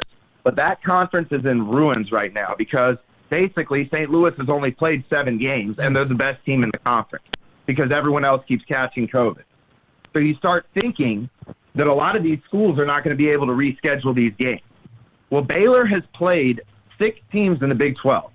So I think if you're going to win the Big 12, you need to beat Baylor twice. The only teams with the ability to beat Baylor twice are Texas, West Virginia, and Oklahoma State. Baylor has beaten everybody else already. West Virginia has 3 losses, and Oklahoma State has 3 losses. And Texas has already had a game canceled or postponed against Baylor that might not be able to be made up. They've found room for some of these other games to play West Virginia twice, but they have not found room for the Texas game yet. And if Texas can only play Baylor once, then I think this conference is locked up right now. Because at worst, Baylor could finish with 1 or 2 losses. And I just don't think Texas is going to be able to be better than that. So I'd like to get y'all's opinion on that. By the way, Stephen, we will at some point have you on to announce your decision on going to law school, correct? Oh, I'm either going to journalism school or I'm going to history school. We're going to see. No. Those are the two. But yeah, I've got a visit at UVA in 2 weeks, and then after that, I think I'll probably be ready to make whatever decision I'm going to end up making. We will have the table with the hats. We'll do that at some point, either on Zoom. You'll have to provide the hats, though. We don't have the budget for it. And by the way, I've got hats. Okay. But the hat science, I'm going to mess with y'all with the hat science on this one. Okay. I have to play these games now. All right. Well, yeah. Get our emotions up. Oklahoma, Florida State, SFA, whatever you want. We appreciate it. Stephen, great to hear from you. That's Stephen from Virginia. We appreciate him always for being a part of the show. Yeah, he's going to school. He and his dad spent a couple of days together over the weekend. His dad said, I need you to go. You need to go get your degree. And so his father's going to help him get himself back onto that road, and it'd be great to get Steven into college. So about what he said, what do you think of his question? Yeah, I mean, I don't want to play too much with they might get canceled and all that. I'm just going to assume they play Texas twice. So, I mean, given what Steven said, then yeah, that would be an easier road and Baylor's in the driver's seat. But this is so unpredictable on who's going to be available to play at any given time that I understand what he's saying, but things would have to happen for that to happen. And I'm going to stick to what is in front of them until we know it's not in front of them. And that's 2 games with Texas, and that's 2 games with West Virginia. It's on the schedule, right? And I would also think that if you're going to make up, if it comes down to it, the ones that you make up at the end of the year. So say they lost the second game of Kansas State for whatever reason gets postponed. You say so that one's off the schedule. If you're going to try to get one in, it's probably going to be the ones that are going to affect the seeding in the race. Yeah. So so I would assume Texas, because they are right now the second best team in the league, that game is going to get played. Yep, no question. The 3-game cushion against KU, but don't forget about who's right behind you. Right, it's Texas, and again, I do think that I think they're going to find a way to get in about 85 to 90% of the schedule. How they do it, I don't know. Back-to-back games with West Virginia, they're going to try to make it happen. They need to focus, and it's a great question or topic. They need to worry about Stillwater if that game is played, because then that might be pushed back. And the next thing you know, you're playing, I don't even know what the rules are. Can you play 4 games in a week? You can in a tournament, but are you going to do that during the regular season? Coming up next, the UIL finished their 2020 high school football season. You talk about doing a great job.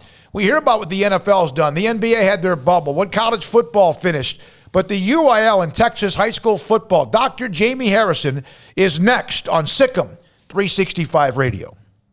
All right, it's Don Shumidor. I got an email about, hey, I'd like to be able to go online and order product from sponsors that also are helping to support the show, to put SicEm365 Radio up on not only the video, but also, of course, online as well, and the app.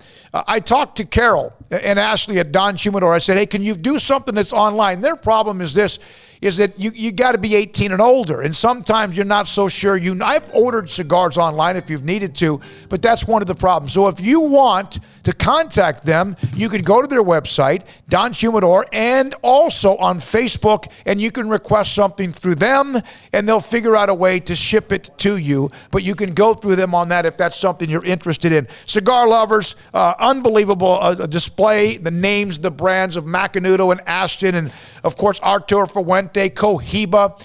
You want the best, they have it. Don Shumidor and coffee beans, also the aroma, the flavor of whatever coffee beans. We're about to have Chancey Stuckey on at 5:30. He's a huge coffee aficionado. So he'll join us, a connoisseur, so to speak. So he'll join us as well and talk about how much he loves coffee. And Don Shumidor, of course, a place he can go and find the fresh coffee beans. So Don Shumidor in the Townwood Shopping Center off Valley Mills in Waco. Tell Carol and Ashley that Smokey sent you. We're now joined by Dr. Jamie Harrison, Deputy Director of the UIL. And Jamie, Dr. Harrison, thanks for joining us. Paul, Catalina, Craig Smoak, and David Smoak as well. So you finished the deal. 21 weeks, I think, overall. The way you made the decision on 5A and 6A, I know there's always something that perhaps somebody could have done better. But in the end, how thrilled were you when last weekend ended and you finished the season from 6-man all the way up to 6A? Well, we were obviously extremely pleased to get all the way through the season for all of our conferences. It was not a perfect season. We knew that going in, that it wouldn't be. But, man, what a phenomenal effort by really all Texans as a whole. You know, these players and their families had to really commit to making the seasons work. Obviously, our coaches, athletic directors, our school administrators, and superintendents. And a group that we maybe don't speak enough about is our sports officials. You know, many of them are in high-risk categories, and they still found ways to be a part of these games. We don't have games without them. So it took an absolute community-wide, the entire community of Texas to make it happen, and we're extremely proud of the fact that we got all the way through it. Jamie, there's always somebody that doesn't like a decision. Did you, when you met to say, okay, we're moving forward, how much blowback did you get, or did you really face any of that from people who just, oh my God, what are you doing? Man, I got to tell you, we faced a lot of that. And we faced it from every direction. You know, we had the, oh my God, I can't believe you're playing crowd. And then we had the, oh my God, I can't believe you're not allowing packed stadiums and you're limiting it in any way kind of crowd. So, we heard from everybody who disagreed with our decisions, and we understand and respect that. But, given the balancing act that we had to try to accomplish, we're really proud of the plans that we rolled out. And quite frankly, we think that, as you said, 21 weeks later and 12 championships in the books, we felt like it proved to be a really good plan.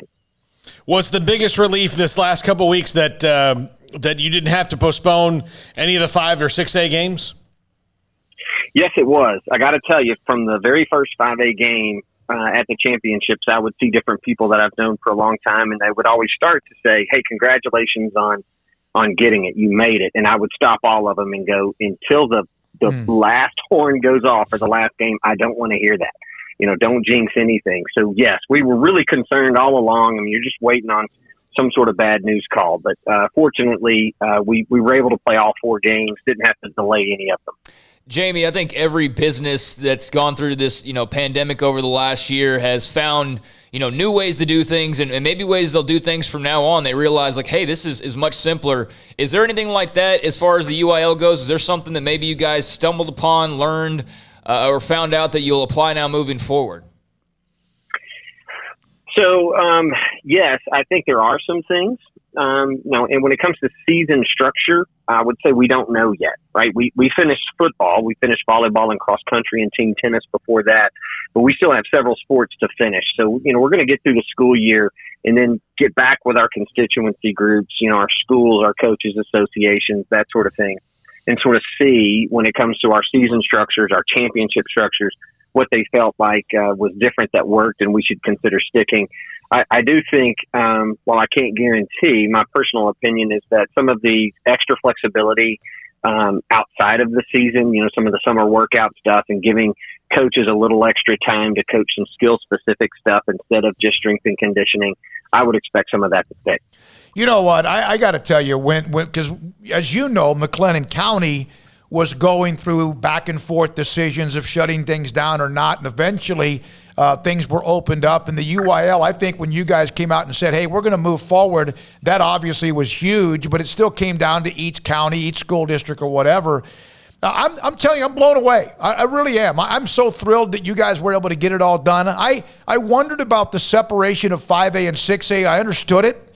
I kind of... It allowed me to get through 2 or 3 weeks of the holidays when I normally would have something else to watch. But I enjoyed the extended season. There's no way you want to do that again, though, is there? I was about to say I enjoyed it as well from a couple of perspectives. I mean, seeing us finish 1A through 4A was a really proud moment, and then getting through the end of 6A professionally for me was very proud. I also have 2 sons. God blessed me with 2 sons who both play football. One's a 7th grader and one was a sophomore on the varsity at Liberty Hill. So I got to live that personally too. And I enjoyed it a great deal. But I got to tell you, it's probably not an enjoyment I care to repeat anytime soon. Yeah, go ahead. The story about Liberty Hill and Coach Walker and the run they made, since you were kind of in the part of that, what was that like? I think the small towns to the big towns that make a run in the playoffs, obviously it's incredible around any state, but Texas, it seems like, is amazing. How was that to be somewhat a part of that? It is difficult to describe in its entirety. Liberty Hill, in my opinion, is such a remarkably special community. And Coach Walker was a very exceptional coach and a very exceptional part of that special community. So it was very emotional. I knew Coach Walker well and knew some things that most of the world didn't. But to know that in August he was given days to live. He didn't know if he was going to see the first game. But, being Coach Walker, he told Cancer, no, that's not when I'm going to go out. And he coached the entire regular season. And the impact he's had on the young men in this community is unbelievable. And then to see the kind of playoff run they went on, largely in honor of him, which would have made him mad because the way he lived, it was never about him. It was always about the kids. Was really, really special. It was a lot of fun. Jamie, Dr. Harrison, you did make the decision to allow games to be video streamed this year, and a lot of it had to do with the fact a lot of teams or a lot of fans couldn't or didn't want to go to the games because of the concern with COVID. As someone who is a guy that does games with Paul and Craig and others on the radio and online as well, is that something that opens up a door, or do you feel like you'll try to go close that door again? Well, we will see. We just finished the season. We have gotten a great deal of feedback already on that particular topic, and I expect we will get quite a bit more. At the end of the day, I think we will do what our schools tell us they want us to do. We're very much a member-driven organization. And so, if our membership tells us, look, we enjoyed this, we want to continue it, then that's a door that will stay open. If our membership tells us otherwise, then we'll have to continue that conversation. I think it was really special for Texans to have the opportunity to engage in Texas high school football in that way, given the restrictions and the concerns that were surrounding the COVID-19 pandemic. So it was a really special year. That's a really popular question right now, and the real answer is we don't know yet. We just finished it, so we're just going to have to see. All right, you mentioned, obviously, those who said, hey, why aren't we filling the stadium, to those, my God, what are you doing, which is kind of the climate of America today. Was there ever a day, maybe to the middle, or once 5As and 6As started having some games, maybe more than normal, started to get down, or started to get postponed, or teams canceling their year? Was there ever a night when you went to bed where you wondered if the season would continue the next day? Honestly, I think I went to bed every night worried about that. But I never saw it as real because, what we knew, what we announced when we released our plan way back in July was that not all of Texas was going to be facing the same challenges at the same time. And the idea that at the state level, we would tell a certain segment of the state who was ready, willing, and able to participate that they couldn't because another part of the state was facing a different set of challenges just didn't seem the right way to go to us. So I went to bed worried about that every night. I woke up every morning and worried all day that might happen. But I never thought it was going to be a real possibility just because of the way, the scheduling flexibility that we had and the way schools responded to it. We felt pretty confident all the way through. Well, concerned, but confident. Yeah, you did. I'm telling you, I know that sometimes you guys take heat because anyone who makes decisions is going to not always be the most popular decision. I can't tell you, I was amazed that you, not that you pulled it off, but it was able to go, I thought, almost as smooth as you could possibly imagine from the time when you said, hey, we're going to move forward with this. And I know all the schools, the member schools around the state, everyone had to deal with it and also abide by many things as well. Thanks for your time. Congratulations on getting that done, and good luck as you work into the future as well. Hey, thanks, guys. Thanks for having me, and thanks for being a part of Texas high school football. You're welcome. We love it. Dr. Jamie Harrison, the UIL Deputy Director, and that's some truth serum right there. So you thought about, maybe those who are like, oh my God, what are you doing? And there was, and then there's like, well, wait a minute, why can't we all go? And that's kind of who we are right now. And that's 10 months almost into when we really started to see things kind of filter into the state of Texas in March. All right, anything else? Nope. No, that's just what's going to be. Any big issue is going to have split opinions on it, especially one that's involving public health and, everybody suddenly is an expert in medical, diagnoses, and everybody's suddenly an expert in infectious diseases. Yep. And everybody's an expert on everything nowadays. So, that comes with the territory and it's not really worth wasting time on. Speaking of which, high school football, Dawson's Ronnie Stripling, after I think it's been like 3 or 4 years with him up in Dawson, 24-20 record. He's no longer the head coach at Dawson. So you have Dawson, Heiko, Waco High and University, and of course they've kind of, I think, extended some of their deadline is to get something done by the end of the month, but I think that there's been kind of inner workings of adding new people maybe into the mix. Troy, Gerald, Dublin and Marlins closing in on their new head coach. Those are the schools in greater Central Texas as of now that are looking for a new head coach. All right, when we come back, a couple of notes to get to. We got to make up a break because we went straight into one. We'll make up a break. Also at 4:45, he's the voice of the Buffalo Bills. John Murphy will join us. David Hellman, Chancey Stuckey, and more.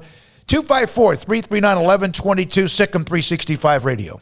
Boozers is the wedding ring store and more. If you're ready to get engaged or already married and want to upgrade your wife's ring for a special anniversary, Boozers is the place to go. With the largest selection of premier quality diamond engagement rings and wedding rings in Central Texas. They have 7 cases with over 300 styles of rings from top designers like Natalie Kay. Choose from yellow, white, or rose gold, plus beautiful top quality loose diamonds. With an in-house jewelry, they can also custom make anything you want. Bring in a picture or drawing and let Boozers create your one-of-a-kind pendant or ring. They can even use some of your old gold and diamond jewelry to create something new. At Boozers, you'll find a great selection of quality timepieces, and Boozers is the place for expert watch maintenance and repairs, too.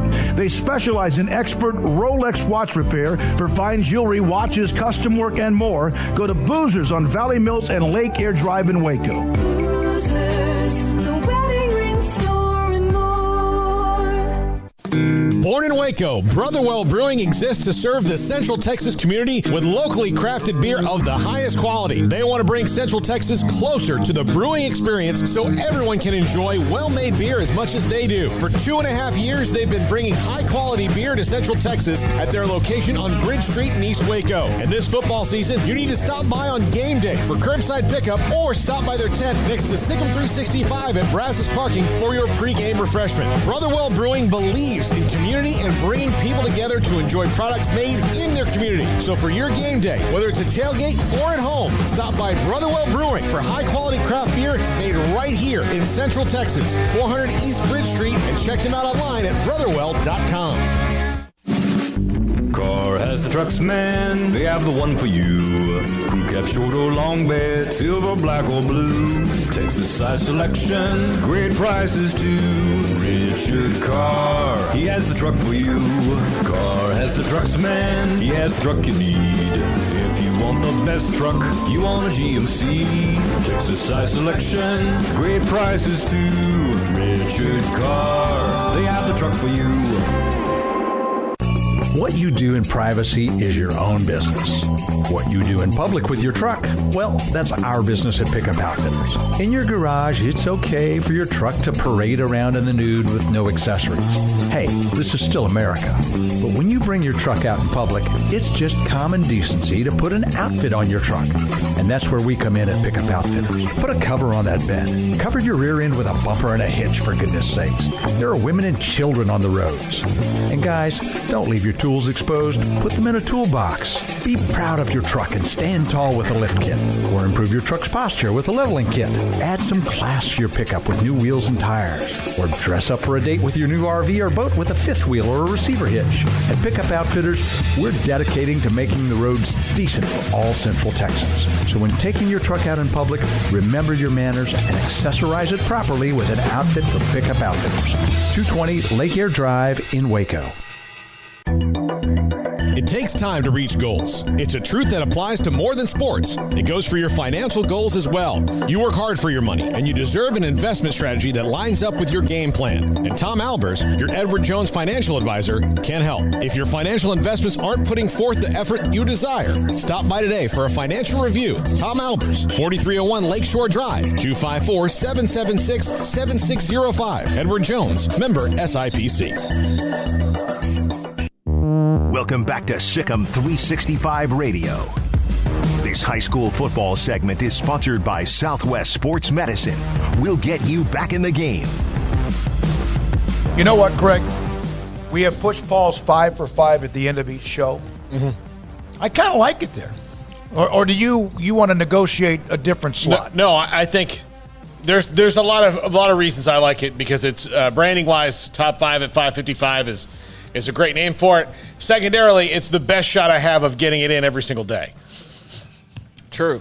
I mean, what does that mean? That means that one of us is reckless with timing and the clock, And I've come to accept it over a decade now. So I'm malleable, and I'll keep it at the end of the show. He's referring to me, obviously. The hell malleable means? Isn't that like bendable? Yeah. All right, that's a Baylor University FSU type name. That's the word. It was not malleable. That was not in the SFA. Acceptance type. Hey, they don't teach malleable at Nebraska, I'll tell you that. Breaking news from SicEm365.com. It appears Baylor has landed their second commit for the class of 2022.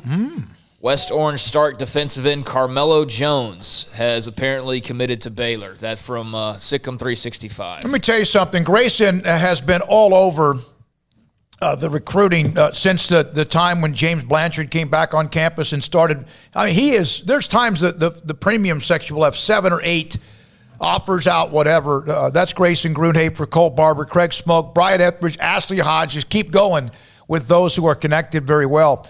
So West Orange Stark is a great place to have a tie-in. That's the Trayvon Blanchard. Came from West Orange Stark. Others have as well. He is, he's the first commit, Craig, since what? Keon Roberts' day? It's the only, I guess so, since he's only the second, right? Yeah, I guess that would be correct. He's from Missouri. Is that right? Well, Keon Roberts' day is. Yeah, that's what Missouri. I'm thinking. Yeah. Carmelo Jones is from West Orange Stark. So, so brand new. I'm just learning about it as well. So, yeah, Carmelo Jones is apparently the second commit for Baylor's 2022 class. Very nice, Craig. Thank you very much. Great job. Carmelo Jones committed to Baylor. And you have seen a little bit, Paul. It was like it was kind of like they had their class, they set it up, they signed them in December, but there's no question this has been one of the most active 6 to 8 days I've seen. Yeah, absolutely. It's certainly ticked up a little bit here, and of course this is not even for this year. This is for next year. One of the things that I think is a little more interesting is they might not have had the class that they had in the summertime held completely. A signing day that's less than a month from now might have been like one dude, because they had some guys in. So now it makes it more interesting on how they close the next few days with getting commits and signing people up, especially with new hires on the offensive side of the ball. But they're on campus now, and so any kind of transfers, you kind of have a time of when they need to be on campus, of course, also over the summer. But this is the class of 2022. Now, I don't know if you guys saw this story or not. Mark Ingram, Heisman Trophy winner, Alabama, Baltimore Ravens running back. He was a healthy scratch on the eve before Baltimore played against, Buffalo. A healthy scratch. This is a proud kid now, young man. They have J.K. Dobbins of Ohio State. Who else do they have at running back at Baltimore? Justice Hill. Justice Hill. All right, he played at Oklahoma State. Wow. He was a healthy scratch, and then I started to see why. Salary cap considerations. You got to wonder that if, in fact, he plays and the Ravens were beaten, he's a free agent, I think, after this year. But if he gets hurt in that game, then they're stuck with him for a little bit, right? Mm-hmm.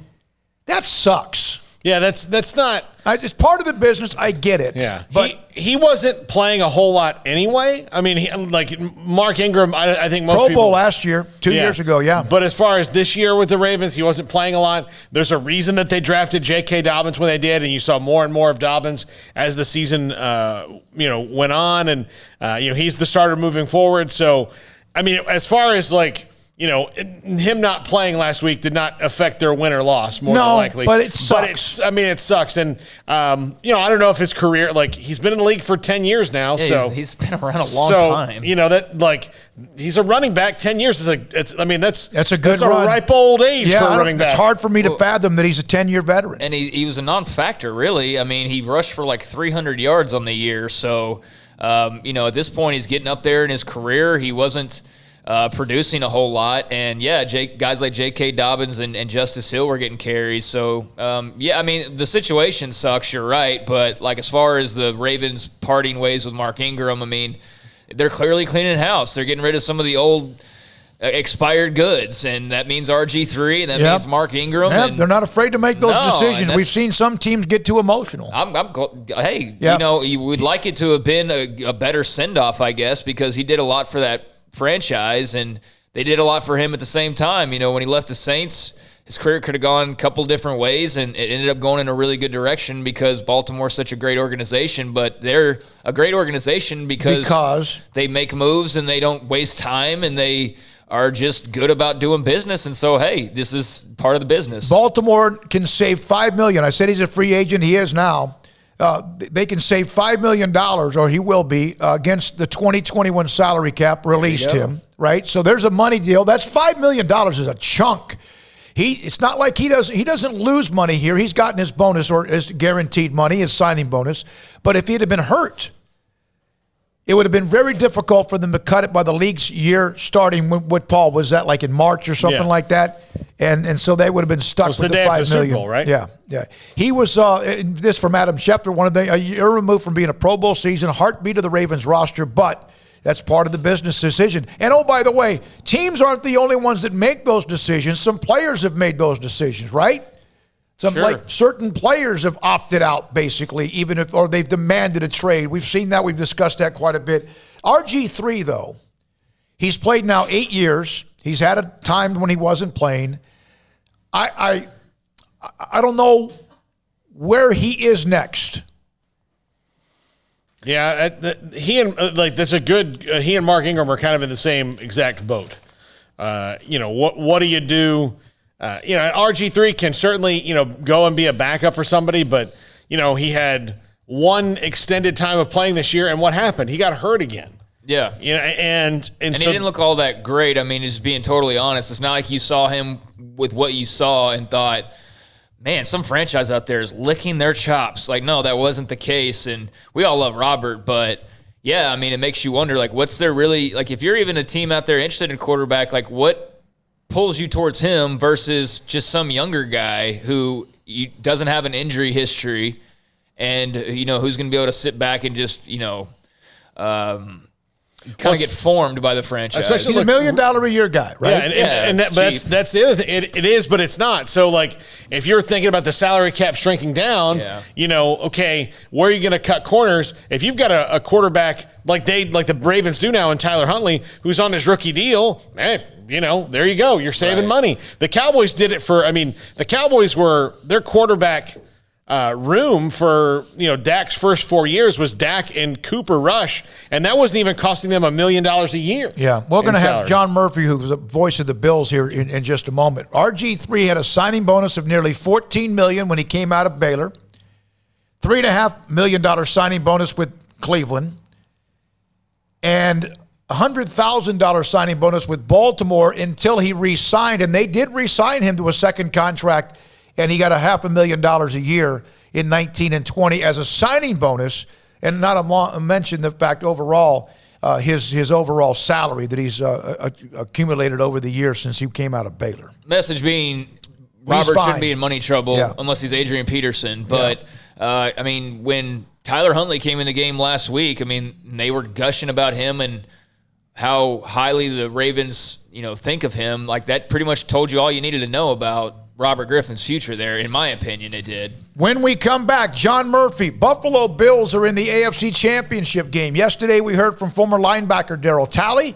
Today, we'll hear from their play-by-play voice, John Murphy. Bills coming up in the AFC Championship game against Kansas City, and he's next on SicEm365 Radio. The First National Bank of Central Texas, 5 locations right here at home: Waco, Woodway, Hewitt, China Spring, Martin, Hillsboro. Familiar faces making local decisions, here to help you, your family, and your business. Whether it's great times or tough times, all of us need a bank we can count on. Great people with great technology dedicated to their customers and helping our area grow. Safe banking in person or use their online and mobile apps, and convenient drive-thrus and ATMs at all locations. They've got great products.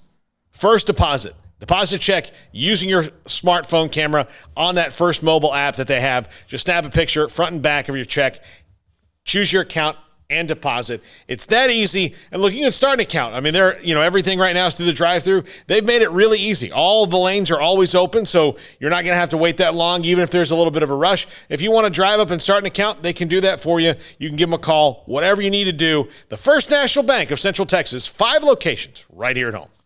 At Baylor University, students can shine in their own way.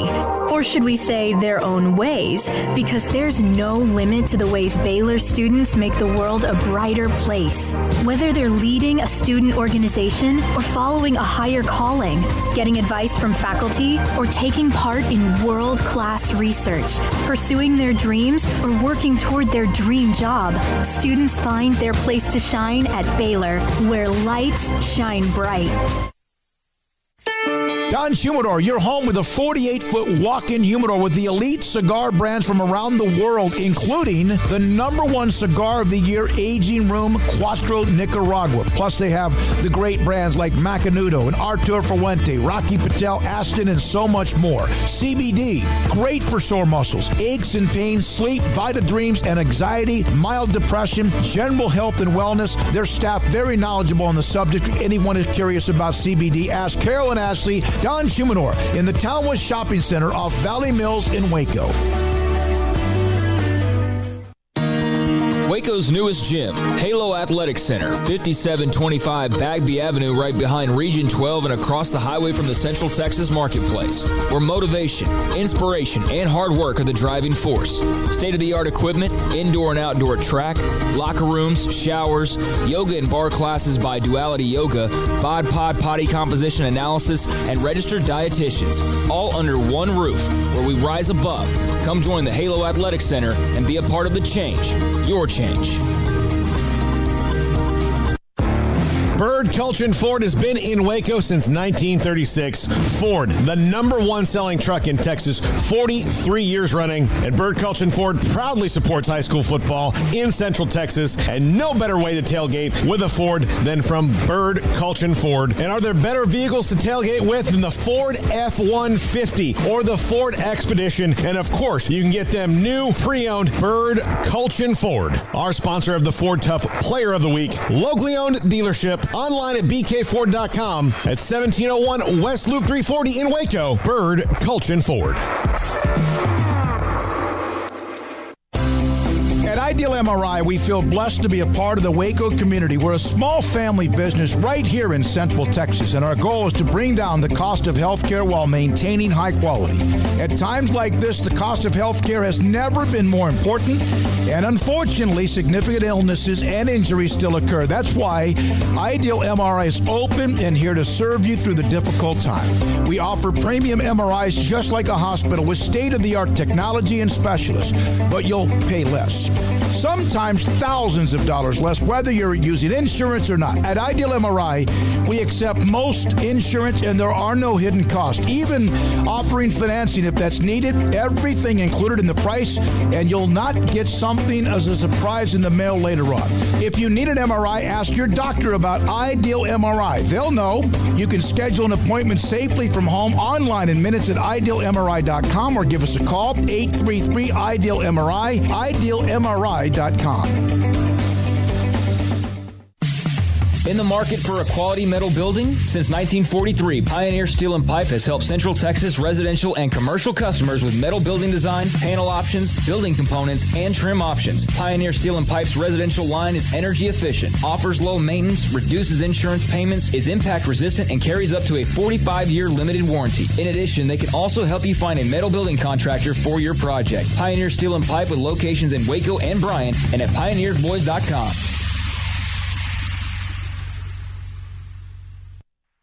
This is SicEm365 Radio. Text us at 254-339-1122. The SicEm365 Radio text line is sponsored by Riverbend Liquor and Wine, with the most extensive variety of craft beer in Waco. A hidden gem on Lakeshore Drive and 19th Street. He is the voice of the Buffalo Bills. John Murphy joins us on SicEm365 Radio, and what a week it's been. What a year it's been for Buffalo, Kansas City in the AFC Championship game. John Murphy joins us on SicEm365 Radio. John, thank you very much for your time. What is the city of Buffalo like with this week coming up in a championship moment? Yeah, people are almost out of their minds, really. I mean, they haven't been to this game in 26, 27 years.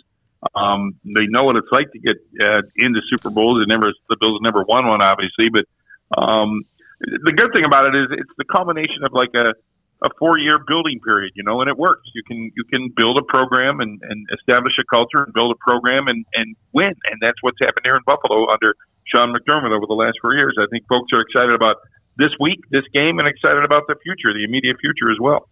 How nervous were the fans when, and obviously the Wilson family hadn't had success in a little bit before they sold the team, but how nervous were fans when the team got sold about what the future would be?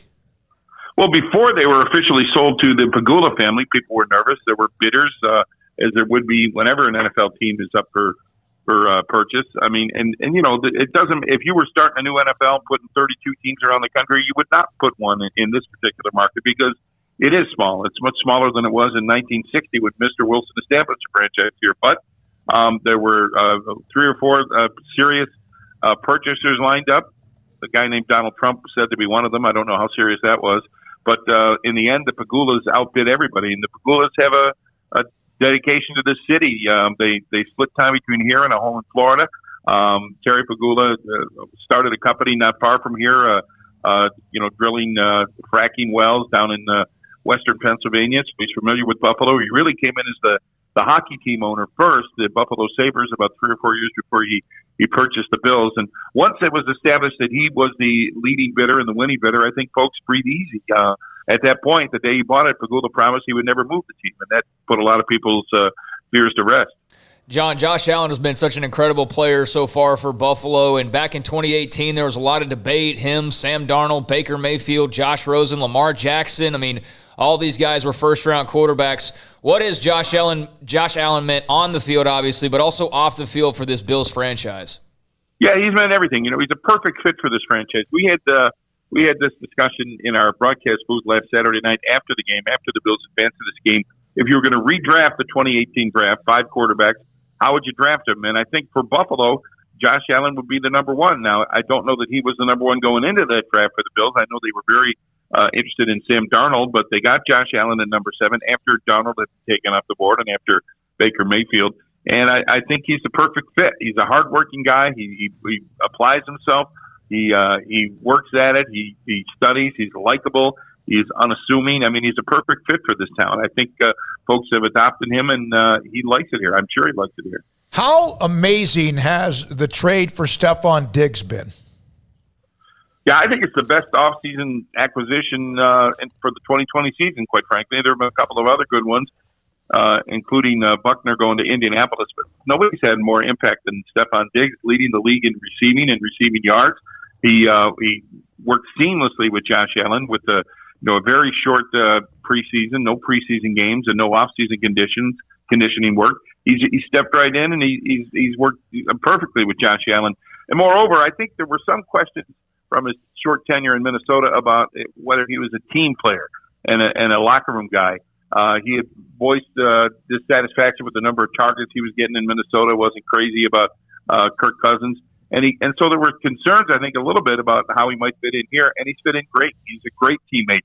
He counsels his younger teammates. He puts his arm around Josh and talks to him about routes that he wants to run and passing concepts they want to use. He's been a tremendous teammate. I think that surprised many people, and it's just added to his value for the Buffalo Bills. So if I drove by a dumpster outside of the stadium on a Sunday, how many tables would I find there? And do you recycle the tables? What happens to these tables that the Bills Mafia breaks every week? I don't think that goes on much anymore, to be honest with you. I think there was a long time. The Bills went 17 years without getting a playoff berth, and fans were upset and they were restless and they were looking for entertainment. And some people, how they would reach this conclusion, I don't know, but some people thought it'd be fun to dive off the top of a car or the top of a van onto a table. I don't really monitor the parking lot activity. Well, there's nobody in the parking lot this year. What am I talking about? So there have been no tables being crashed through this year. But I do think that's the thing in the past because the Bills are good now. People are into football. Go ahead, Craig. John, these two teams met back in October. Chiefs got the win 26-17. It seemed Buffalo, wanted to take away the passing of Mahomes, but the Chiefs were able to run the ball really well, while the Bills weren't able to run the ball very well in that game. What are the biggest, things you look for from the first time they met to the second time they met, the biggest differences and maybe biggest things in Buffalo's favor? Yeah, it's a good question. I spent couple hours. I just watched the first half of that game. I plan to watch the second half later on tonight. And you're right. I mean, the Chiefs ran it 50 times. Chiefs almost had more rushing attempts than the Bills had plays in the game. They were determined to run the football. The Bills backed off. They didn't get hurt by Kansas City's passing game at all. They didn't give up anything deep to Tyreek Hill or anybody. And I think it was a good strategy, at least in that sense. It was interesting after the game, Sean McDermott admitted that he played differently if he had a chance to do it again. So I'm eager to see what he plans on doing this week defensively. Maybe be a little bit more balanced. You don't want to give up anything deep, but you certainly can't allow the Kansas City Chiefs or anybody to run for 245 yards as they did in that game back in Week 6. And that's the other thing about the game. And I don't know what's going to happen. I'll get around to saying that. But that game was a long time ago. It was 14 weeks ago. I added it up today. That's almost a full season has elapsed since then. The Bills were without several key players who are playing now and playing pretty well now, including some key defenders, Matt Milano in particular. And the Chiefs were without a couple of players, too. I think they're two different teams basically facing each other almost a full season apart. I don't know how instructive that game will be, but I know the Bills are going to watch that video, as are the Chiefs, I'm sure. One more thing, John Murphy, voice of the Buffalo Bills. It's been obviously an unique year because of COVID. We've had Brad Sham of the Cowboys and others who are voices of teams on, and they've done games from their home stadium, even if the game was in Philadelphia. How has that affected your role or where you have been for home games or road games? Yeah, we've done every game, including the two playoff games. We've done them right from our home stadium, right from our broadcast booth at Bill Stadium. It's hard to do road games that way. We have nice big television monitors. They pipe in crowd from the venue where the game is being played, but they pipe in crowd noise. But it's not the same, And look, I don't mind traveling, but I don't need another trip to Providence, Rhode Island, or to Cincinnati or anything like that. But what you do miss, I don't miss the travel. But the point I'm trying to make is I don't miss the travel as much as I miss the atmosphere in those other stadiums. Feeling what the crowd sounds like and even interacting with the folks as we do often in Foxborough in a nice way. I mean, you just miss the vibe that you get from all these different venues. I miss one of my favorite sounds doing this for a while is the sound of a visiting stadium when the Bills are going to win. I mean, the place gets silent, and I love that. I love when they just quiet down all the fans in another venue, and we haven't had that this year. At least I haven't witnessed it this year, and I will miss that. I look forward to going back to normal, hopefully next year. It's interesting. They play Kansas City. Obviously, it depends on what Mahomes, but the opportunity to have Buffalo in a Super Bowl again, are they ready for that emotionally? Yes, obviously, but at the same time, we've had Darryl Talley on, among others. I hope they're ready for that if they get that opportunity. Yeah, I think they will be. And like I was saying earlier, I think smart fans here view this as a big step, this week's game, and an important step. But they also know that there's more to come, even after this year, no matter how this year turns out. If they should lose on Sunday or maybe lose in the Super Bowl again, I think smart fans know that this is just the beginning. They've got a young franchise quarterback, a very young roster, a coach is just going to wrap up his fourth year. I think folks here view this as the start of something really good for Buffalo Bills over the next several years. I think they hope that way anyway. John, thank you for your time. Good luck. Have fun. Enjoy it. Okay, thanks, fellas. That's John Murphy, voice of the Buffalo Bills. Appreciate that. On SicEm365 Radio. The 5 o'clock hour, David Hellman on the Cowboys and their coaching staff. Are they still looking for a defensive line coach, Paul? I believe so, yeah. What that process is like. And then Chancey Stuckey, Baylor's new wide receivers coach, played at Clemson. Also, a lot of influence from Dabo Swinney. And, of course, now the wide receivers coach with Dave Aranda and Baylor at 5:30 today. This is SicEm365 Radio. Brotherwell Brewing, look, they've got some of the best craft beer you can possibly have. And if you're a craft beer fan and you want to try it out, you've got to do it. You've got to try some of the great stuff they have at Brotherwell. But it's not just a place to go and pick up beer and go away. They've got events there, like the East Side Market that happens on Sundays. They also have trivia every Thursday night. I've been a part of that. It's a great time. David Stone King does a great job with those questions over there, working them up. And then each host has a different category. Steve May and I hosted a couple weeks ago. We'll probably be back to do that. We had a blast doing it. And again, that's Thursday night. You can find out all this stuff on their Instagram page, on their Facebook page, on their website. It is a fun place, fun people, socially distanced, very cool events, lots of fun. Check them out online, brotherwell.com, or on Facebook or Instagram.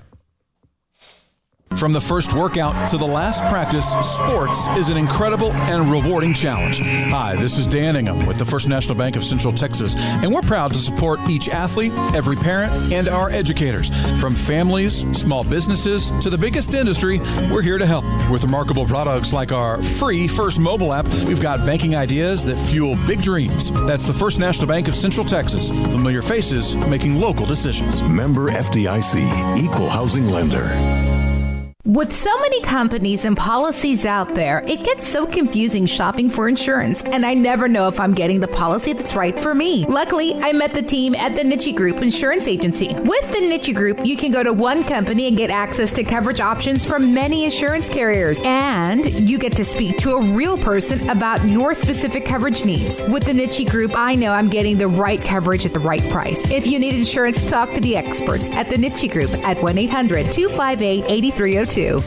Did you know that 1 out of every 4 men have symptomatic low levels of testosterone and don't even know it? And if you think you're too young to worry about it, guess again. Low T levels can make you feel tired and grumpy, cause weight gain, and wreak havoc on your sexual desire and performance. Petty Clinic Low T can set up same-day blood screening and results, so if you're tired of being tired, I challenge you to man up and Google search Low T Waco or go online pettycliniclowt.com. It's a private clinic with an atmosphere catering to men. Affordable, only $150 a month, includes lab work, office consultation, testosterone injections, follow-up visits compared to $395 a month in Dallas or Austin, and you don't have to fight the traffic. Petty Clinic Low T as board-certified physician consultations will provide the best form of brand-strength testosterone available. Contact Petty Clinic Low T today, just off Highway 84 and Old Hewitt Drive in Woodway. Petty Clinic Low T, helping men become the high-performance men they deserve to be. PettyClinicLowT.com or Google search Low T Waco.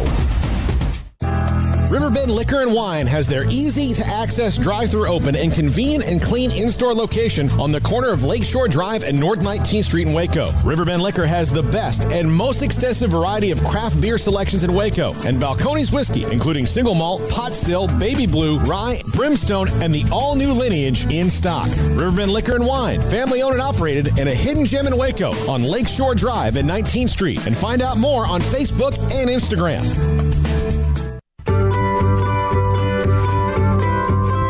You want to know why Stonewood Dental is so successful? Listen to what happy customers have to say. It's pleasant. It's different than any other dentist office. I really feel like they care. And it's not that you're here for 2 hours waiting on someone to take care of you. It's quick and easy, and I bring my kids, and my kids love being here too. They really love the treasure box. Staff is really nice and accommodating, real friendly. You feel more like home. It's not sterile looking. Everybody has their own personalized rooms with decorations and decor, and they'll even have a blanket for you when it's cold. I've recommended people to actually come here, and they are patients now. I really love it here. It feels like family. Learn more, stonewood-dental.com.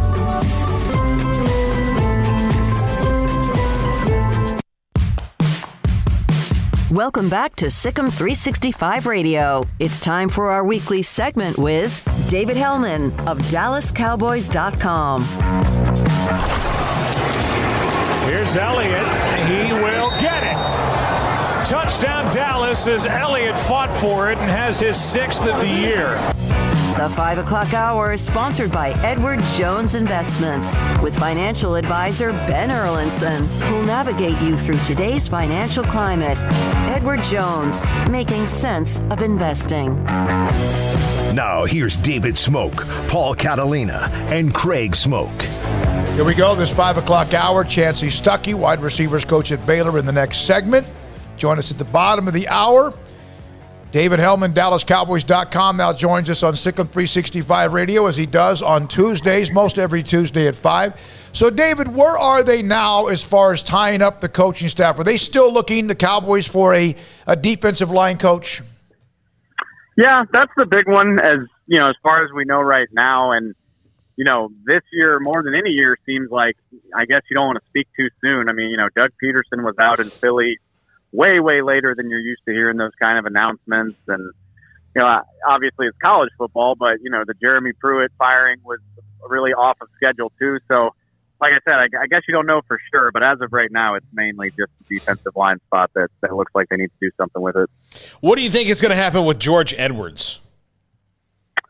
Well, he's interviewing. He's interviewing with the Bears this week, and he was certainly a guy that got tied to the possible D coordinator opening here before Dan Quinn was hired. So understandable that he's looking for a promotion. He's a longtime defensive coordinator, so that wouldn't surprise me at all. But I know he and Mike McCarthy have a good relationship, and if that doesn't work out with the Bears, I wouldn't be at all surprised to see him back here. It just depends on how that interview goes and what other candidates they consider. David, I noticed you mentioned a couple days ago when the Saints were playing, being a Louisiana guy, that it was sad to see Drew Brees. I guess you'd rather have seen Drew Brees losing the championship game, is what you said, than in the Super Bowl again. But what are your thoughts on Brees and a career that is likely, but maybe not coming to a close after this weekend? Yeah, it's pretty surreal. I mean, it's surreal in the first place because it's just funny to think, what working in this industry kind of does, because I'm so far removed from watching the Saints every day and being a big Saints fan that that just feels like a different lifetime, Like I kind of watch the NFL through a more professional lens these days, and honestly, I'd rather see the Packers play in the Super Bowl than the Saints, which is weird to say because, when the Saints won that Super Bowl back in 2009 was one of the best days of my life. So it's kind of surreal where my career has gone, but then it's surreal to think, Drew Brees really turned New Orleans into a destination team in the NFL. I mean, they've been one of the most consistently good teams in the league over the last 15 or 20 years. And I was talking to friends and family back home about how weird that is to say out loud. I mean, they were a laughing stock for most of my life up until Drew got there. So it's disappointing that they were as good as they were these last 4 years and never got back to another Super Bowl. But I mean, obviously he's maybe one of the most important people in the city's entire history. And I mean, that's not an exaggeration. So hell of a career if that is the end for him. Speaking of hell of a career, this guy named Tom Brady's pretty good, huh?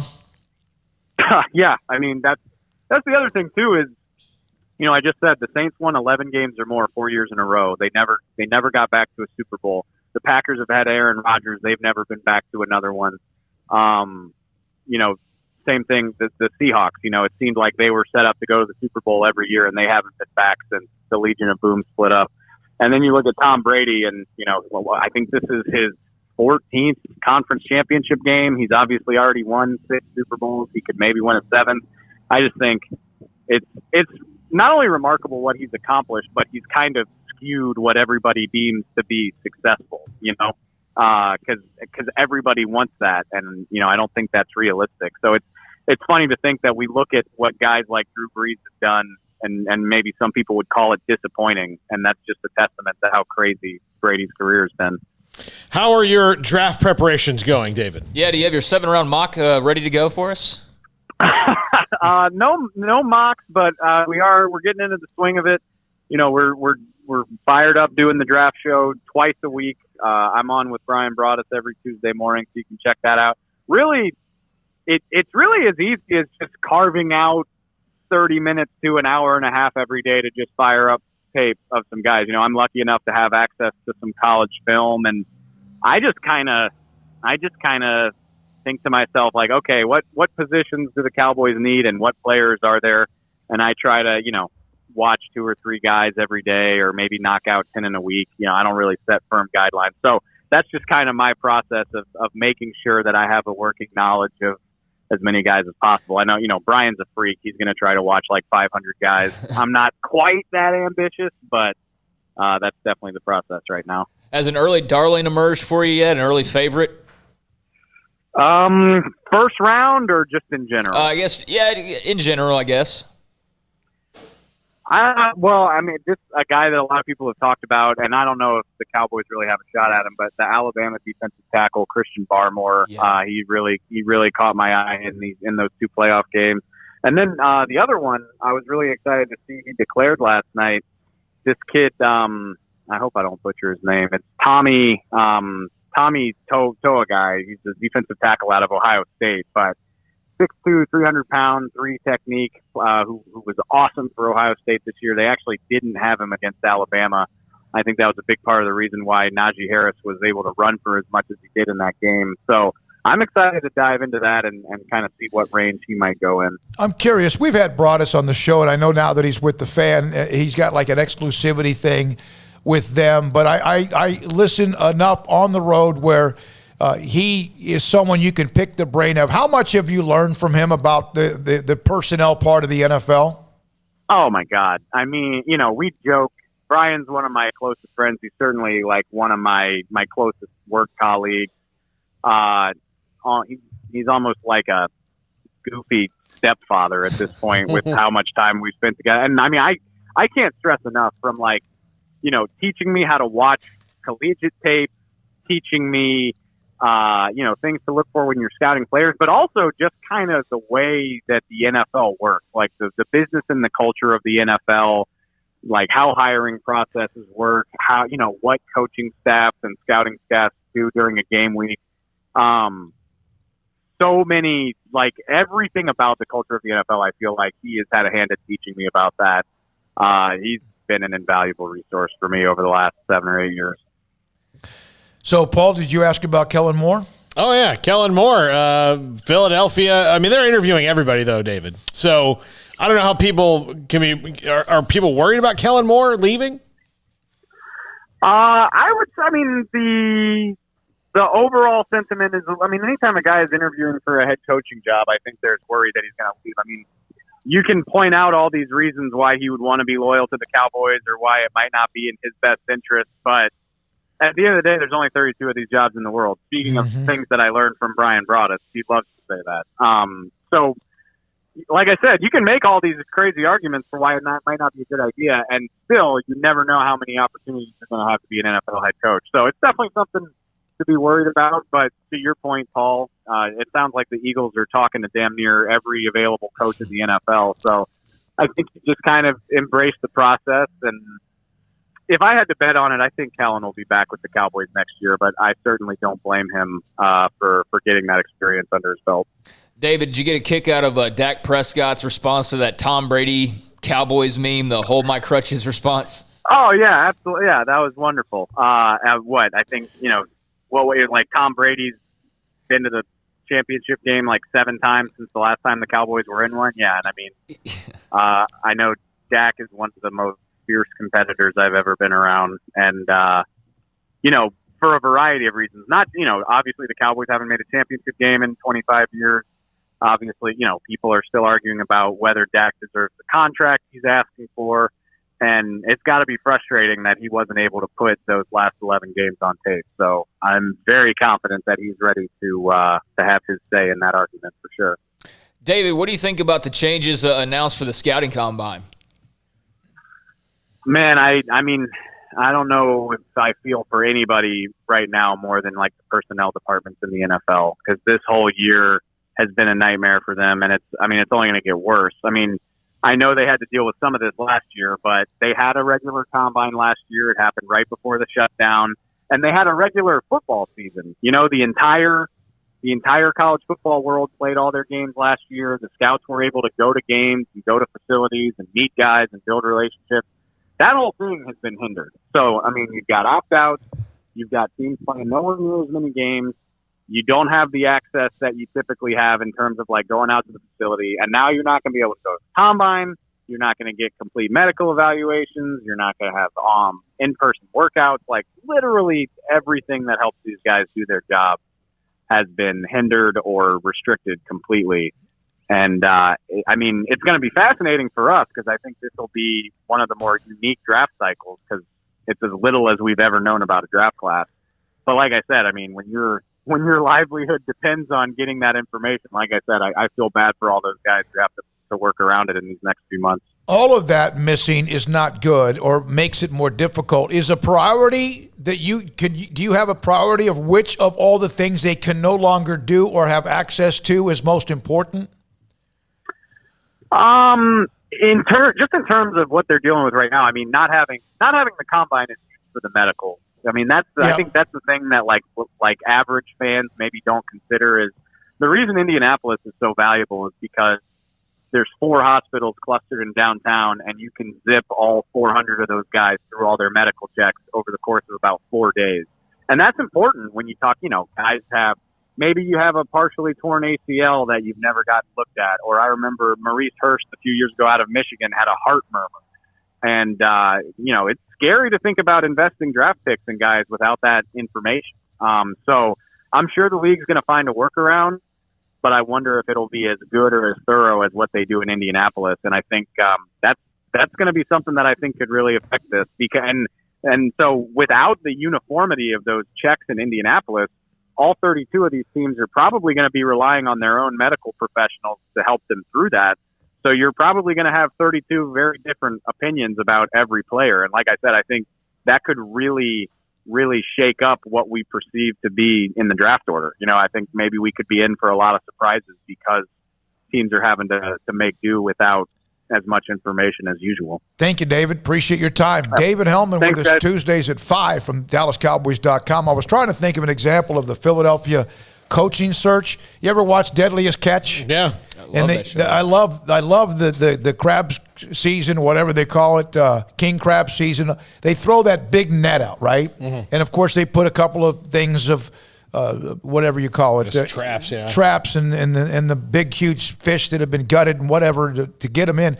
That's what they're doing. They're throwing out like 15 different cages into the ocean hoping to find a head coach. Yeah, I feel like they're doing that. I also feel like the Kellen Moore thing's a troll job. I really do. Like, I don't know. Good Maybe point. there's just something about – I mean, I don't think that they're going all the way – to interview a guy and go out of their way to do that just for simply trolling the Cowboys, although I wouldn't put past that pettiness in Philadelphia. So there's something to them. I wouldn't be really excited if I was a Philadelphia Eagles fan about the prospects of Kellen Moore being my next head coach. But, hey, they're looking under every rock and doing their due diligence, I suppose.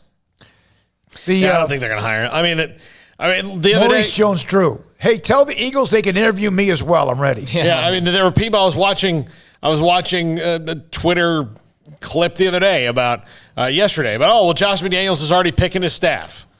Well, they're already interviewing like 3 other guys today. So is he? Who are they really going after? I want an NFL note. Deshaun Watson, we know his name's been in the news, really been for a while, ever since they traded DeAndre Hopkins. But Deshaun Watson seems to be, to me, just again, I've never met him, but he seems to be very level-headed and obviously kind of in control of what he's doing. He had a fantastic year, despite the fact that the Texans were terrible. But Brian Smith today wrote a column in the Houston Chronicle, and usually you can't read everything because it's a paid site, whatever. He wrote a column. I'm curious what you have to say about this. 254-339-1122, Chancey Stuckey at 530. He said it's time for Deshaun Watson to put his name on it. In other words, you've had all these sources. John McClain's talked to us about it. You've had all these stories about that he's mad or he's upset or he wants to be traded or he's not coming back. And, of course, they have the Jack, what's his name, Easterby or whatever, all that going on. And now they have the coaching search. But Deshaun Watson hasn't actually commented on anything. And is that a good thing or not? Is that him saying, screw it, I'm not going to get caught up in social media stuff? Or is it time for him to say, hey, none of that's true? He's actually fueling it, if anything. Is he really? Yeah, absolutely. Okay. He's fueling it with his silence in some ways. That's okay. That's okay. That's what I'm trying to say. If you came out and you just said in an interview like exactly what your issues are, then there would be. At least James Harden made it clear, right? Even though we don't like what he did, right? He made it clear. Well, and he's enjoying himself. The Nets are good, and him and Katie are back like the Thunder days, except for Harden's a much different player from then. But that's worked out well for him. But with Deshaun Watson, there's these little cryptic, there's just this thing about social media, and I don't know if it's like a generational thing or not, but today, 5 hours ago, he posted, I've been trying to have some patience. I told my mama she should pray on it. And it's a picture of him in the back of a Uber or something. It's just okay, what the hell does that mean? What does that even mean? And he knows that all these rumors are going on, and he knows that people are going crazy, and yet he posts something like that, and what does he think that's going to do? That's just going to get everybody riled up. What does this mean? I guarantee you there's Houston media that are putting in that sentence to try to see if it's a song lyric of some sort, if that song has any meaning, because I know that Landry Locker did that the last time Deshaun posted a cryptic tweet. They started looking super into it. And it could be, that's the thing, is like I see people with recruits will post like a song lyric. People are like, oh my God, does that mean he's decommitting from Baylor? Or, well, sometimes it does. Sometimes it has nothing to do with anything football related. But with Deshaun being at the level that he's at and being a professional, he's got to know that cryptic stuff is going to be read a certain type of way, especially given the current situation. So he's fueling it as far as I'm concerned. 1.4 million followers, which is an incredible number. I mean, I know some have millions and millions and millions. But, yeah, Brian Smith wrote the column. I've not always agreed with some of his columns. Some I think he's right on. Well, and then you've got all these thousands and thousands of people who are fans of other NFL teams. They're like, come to Chicago, man, or come to Cleveland, or, wherever. And so they're just, when he posts on the social media, that just makes them rabid. That creates further rumors. That creates more talk about him going somewhere else. And I go back to here's the question, though. Isn't he damaging, if he stays with Houston, isn't he not damaging? It's one of the things Brian was mentioning, Paul. Yeah. Isn't he damaging the image or the brand of who he might still be playing for in the next 2 to 5 years? He is. Or here's the other thing I'm curious about. He signed a 4-year massive extension $155 million or something in September. Like that? So, and not that this is not legitimate, but Jack Easterby was there in September. Cal McNair was the owner in September. Bill O'Brien was still running the team into the rocks then too. He had to maybe see the writing on it. Maybe it just got so bad. So did it get so bad so fast? Or, so why did he sign the extension then? Because it gives him a little bit less. I know he's a no trade clause in that, but. Well, I got to tell you, there's this really disturbing habit, and not disturbing is too strong of a word, but there's this habit of guy signs monster deal, a year later he wants out to go play on that monster deal somewhere else. And that's become it just seems like that's become a common occurrence now, that you see a guy sign a deal and a year later he's already unhappy with the deal, or he's unhappy with where he's playing under the deal. And so give me a new deal or I'm out. Or, hey, I want out the Jalen Ramsey way. Yeah. And maybe that's what Deshaun Watson's doing. I don't know. I have nothing against the guy. I think he's got every right, and not knowing his personal relationships with Easterby or any of those guys, I'm just going to give him the benefit of the doubt and be understanding that he's got issues with some people, clearly, or them not handling things a certain type of way. But at the same time, you're not doing any good by being cryptic about stuff and knowing what all's going on. Don Sutton, Hall of Fame pitcher, passed away today. So somebody go make sure that Nolan Ryan is in a bubble. 75 years old. I'll tell you a couple of stories about Don Sutton. He was a part of the Astros back in the early 80s when I first started a television career. And Cindy, we would go down to cover the Astros when they had that great run. And they lost a dramatic playoff game, I believe, to the Braves. Chris Chambliss may have hit a home run that hit off the mezzanine in right center field. And I remember Don Sutton, we kind of not befriended him, but got to know him. And I walked in the locker room one time, and I had a couple of players throw a towel at me. I had the camera on, and because we're going to go in there and do postgame. This is back when you could get it. And so he passed away today. That's sad news. He was always a classy guy. I enjoyed what he did. Was he a broadcaster as well for a long time? Did the Nationals, did a couple teams. Played with the Dodgers, Astros, Brewers, A's, Angels, and then ended up in '88 with the Dodgers. He's a 1998 Baseball Hall of Fame inductee. So in the last year and a half, we've lost Steve Carlton, Bob Gibson, Tom Seaver, Bob Gibson, and Don Sutton, and one of the Necros, right? I believe Phil. Yeah, Phil Necro. The 300-game winner. Yeah. Man, they're Heaven's got a heck of a pitching rotation now, but and I think there's 5 or 6 others too. Yeah. All right, when we come back, Chancey Stuckey, wide receivers coach at Baylor. If you missed Fran Fraschilla, boy, he gave us some good insight on some conversations that he has had back and forth with Mark Vital. Sorry, I'm reading more about Deshaun Watson and just articles coming out, and it's just I wonder how the Texans are going to salvage this because it'll be very interesting. Clear that how is he going to salvage it if he stays? Well, I don't think that he wants to. I think that's the thing is it's becoming more and more clear he just wants out of Houston apparently. So there's a good SI article that was out today if you want to read a lot of the ins and outs. If you're interested at all in Deshaun Watson, very much recommend the the SI story. But, yeah, this is not going to go away for a while. So we'll come back. We've heard from now Jeff Grimes. Obviously, we have also heard from, we'll hear from Chancey Stuckey. Tomorrow, it looks like Eric Mateos and Thursday Dave Aranda. So we're going through the list of the coaches, and then also to Dave Aranda. Last week, both Grimes and Aranda were available on a media session as well. That's coming up next on SicEm365 Radio.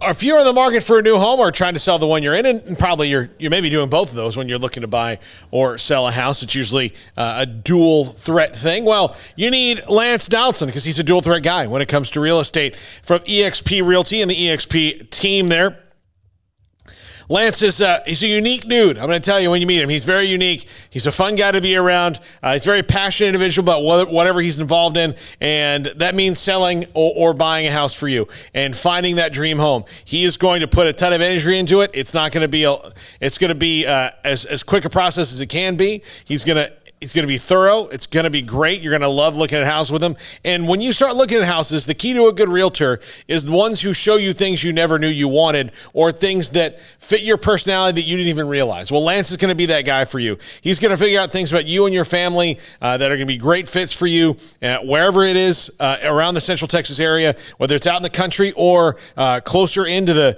metropolitan center of the 254. Lance has got great listings. Check out his website, lancedonaldson.exprealty.com, or give him a call, 254-214-3713.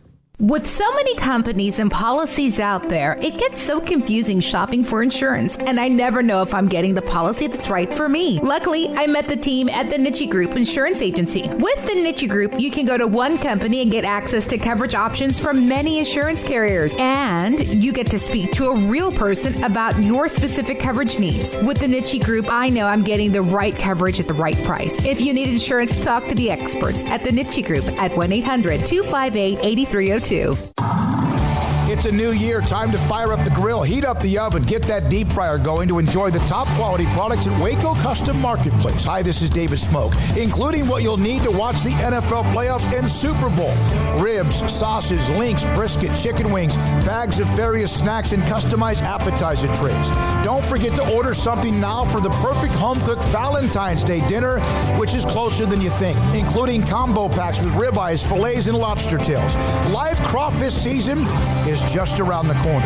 Absolutely the right time to fire up the grill, heat up the oven, get that deep fryer going to enjoy the top quality products at Waco Custom Marketplace. Waco Custom Marketplace, your family meat market, butcher shop and bakery with everything baked fresh with old-fashioned farmers market atmosphere. Serving Waco restaurants and families since 1940. Your one-stop shop for beef, pork, poultry, and seafood needs. Waco Custom Marketplace, 425 Lake Air Drive or WacoCustomMarketplace.com. Let Camille Johnson Realtors guide you seamlessly through the process of buying your dream home or selling your current one. Commercial, farm and ranch, or residential, Camille Johnson Realtors can smoothly and successfully lead you through any transaction. With a team of 28 experienced agents who are excited about serving you, Camille Johnson Realtors services the entire greater Waco area. If you're in the market to buy or sell, contact Camille Johnson Realtors, 104 Midway Center in Woodway, or find them online at www.camillejohnson.com. Camille Johnson Realtors, elegant, charming, warm. Welcome home. Boozers is the wedding ring store and more. If you're ready to get engaged or already married and want to upgrade your wife's ring for a special anniversary, Boozers is the place to go. With the largest selection of premier quality diamond engagement rings and wedding rings in Central Texas. They have 7 cases with over 300 styles of rings from top designers like Natalie Kay. Choose from yellow, white, or rose gold, plus beautiful top quality loose diamonds. With an in-house jewelry, they can also custom make anything you want. Bring in a picture or drawing and let Boozers create your one-of-a-kind pendant or ring. They can even use some of your old gold and diamond jewelry to create something new. At Boozers, you'll find a great selection of quality timepieces, and Boozers is the place for expert watch maintenance and repairs too. They specialize in expert Rolex watch repair for fine jewelry, watches, custom work, and more. Go to Boozers on Valley Mills and Lake Air Drive in Waco. Boozers, the wedding ring store and more. One size fits all. That may be all right for an adjustable belt or cheap sunglasses, but when it comes to your financial needs, no one wants a one-size-fits-all strategy. Cam Heathcott, your Edward Jones financial advisor, knows that his most important goals are yours. That's why he takes the time to understand your needs, knowing you. That's how Edward Jones makes sense of investing. Cam Heathcott, covering Conroe and Houston, 936-756-7717 or cam.heathcott@edwardjones.com. Edward Jones, member SIPC. Welcome back to SicEm365 Radio. Are you a SicEm365 super fan? Then try out our premium subscriptions at SicEm365.com. All right, a couple of things here. Waiting Chancey Stuckey to join us momentarily. Let's see here. I saw this from Kendall Rogers. He does a great job of covering college baseball. The Big 12 Conference ADs approved the normal season structure for the 2021 season. Big 12 will play the customary 24 conference games with travel rosters expanded to 30 players. I wonder what that means for non-conference, though. Like, how much do you midweek games? Do you just play one midweek game and deal with it, or who do we talk to about this? Mac, maybe? Yeah, I mean, he'll be on. By the way, Mac Rhodes was going to be on with us today, but because yesterday, of course, Martin Luther King holiday, what they had was shifted to Tuesday. We'll have Mac tomorrow, 3:30. Mac Rhodes tomorrow on SicEm365 Radio. Oh, so I hope Colt's listening and they realize why I don't have a recap tonight for Mac Rhodes, but I will have one tomorrow. Yes. When he joins us. But yeah, I seem to recall Mac Rhodes or somebody talking about, the midweek games might kind of just be more of like, hey, schedule who you can, and it'll be up to the institution to just figure it out and what they feel comfortable with and how far they feel comfortable traveling, or how far away they feel comfortable enough, bringing teams in, or whatever the case may be. So yeah, it just sounds like it's going to be kind of up to the discretion, I guess, of the programs. You know what I would do? I would schedule. I would not, and this hurts some of the teams in the North that don't get to play that many midweek games early on. They have to travel to Florida and Texas and Georgia and South Carolina to do all that stuff. But honestly, if I'm Georgia, I'm scheduling teams around me. I'm Baylor. I'm staying in the state of Texas, Oklahoma, and Louisiana. Maybe like that. They're not, like, our midweek games are not going to be that far out. There are plenty of teams to do that, right? Yeah, I mean, you can Dallas Baptist, play anyway. You got UT Arlington, you Texas State, SFA, Sam don't even Houston, think about playing non-conference games against conference teams, but this designated series doesn't count. SFA, you have dozens of schools. You can do, and if you want to get some road midweek games in, you do home and homes with Dallas Baptist, Texas State, UTS, I mean, you've got them. So you do home and homes there. It'll be fine. And some teams that are not maybe football schools that don't play football, but they're baseball schools. And again, Dallas Baptist is a great example, and they'll play anybody, and they're good enough. I saw this note. The most players on the NFL rosters of the teams involved in the AFC and NFC championship games. This surprised me. Most players on AFC, NFC championship, those 4 teams, Iowa, 9. LSU, Michigan, Mississippi State, 7. A&M, 6. Penn State, 5. Bama, James Madison, Minnesota, and Clemson, all with 4 on the rosters of the AFC and NFC championship teams. And speaking of Clemson, Chancey Stuckey, Baylor wide receivers coach. Clemson played there, coached there under Dabo Swinney. Joins us, Paul Catalina, David Smoak, and I'm Craig Smoak on SicEm365 Radio. Hey, we've been waiting to have a chance, Chancey, to talk to you. Thank you for your time. I just mentioned that 4 players are on those rosters. I thought that number would be higher, but obviously Clemson cranking out the talent. How you been? I've been great. And thanks, guys, for having me. How you guys been? We're doing really, really well. What kind of coffee did you drink this morning? That's a great question. I had a Ethiopian, and it was a bourbon variety. It's a wash process, and it has a nutty and citrus notes in it from Atlanta. I heard the interview you did over the weekend, I guess it was, and you were talking about where some of these coffee beans, the growth, the elevation, this is, you should own a coffee company. Oh, I have the blueprint set away in a safe now. Hey, that at some point it will be a reality. Hey, tell me about bumping into Richard Bartell. I heard that you might have done that, and you guys might have been with the Cardinals for a year. Is that true? Yeah, we were together in Arizona, and it was a funny story. You know, it's rough sledding looking for a home out here. Let me tell you that. Trying to find the right area, the right school district, so I'm back and forth. So this really cool house came on the market last night, and I told my wife, hey, I need to go see it tomorrow so I can see it in the sunlight. And I'm waiting, and then I find out the sun doesn't come up till later, so I need to kill a little time. So I'm going out towards Woodway, and I find Common Grounds. I said, hey, I'm going to check Common Grounds out today. I've heard a lot about it, and let me see what they have. So I go in, and, of course, they have a pour-over. So I got to do a Colombian this morning with some good notes in it. And while I'm waiting on it, the guy kind of takes a long time. And this group of older guys come in, and you can tell it's kind of like their morning thing, and they all order the same thing. And, you know, so I kind of get behind these guys, and I'm waiting. Man, I have to go to work. I got to see this house. And I look over in the corner, and Rich Bartell has really distinct, like movement. You know, the way he holds his shoulders, his body is kind of, he's always in the throwing motion, whatever he does, you know, just shoulders over. And I look, I said, man, that guy looks really familiar. So I did like a creepy thing. I got my phone and I said, Siri, call Rich Bartell. So if he answers, it's him. If he looks at his phone, it's him. If not, okay, I'll just hang up really quick. So I do it, and he looks at his phone. It's kind of like, huh? And he's like, this weird. Before he can like send me to like voicemail because he don't want to talk to me, I ran up on him and said, hey man, it's me. That's awesome. So and then we saw each other, and we were like, wow, look at God of all places, Waco, Texas, at Common Grounds in Woodway. It was just unbelievable. You Cowboys, Browns, Jaguars, Redskins. He played with the Cardinals when you were there as well. Richard Bartell played at Tarleton State, and that's why the connection with the Chancey Stuckey. That's why I asked the question. He's in Waco right now. Paul? When did you start intersecting with Dave Aranda, and how did this come about?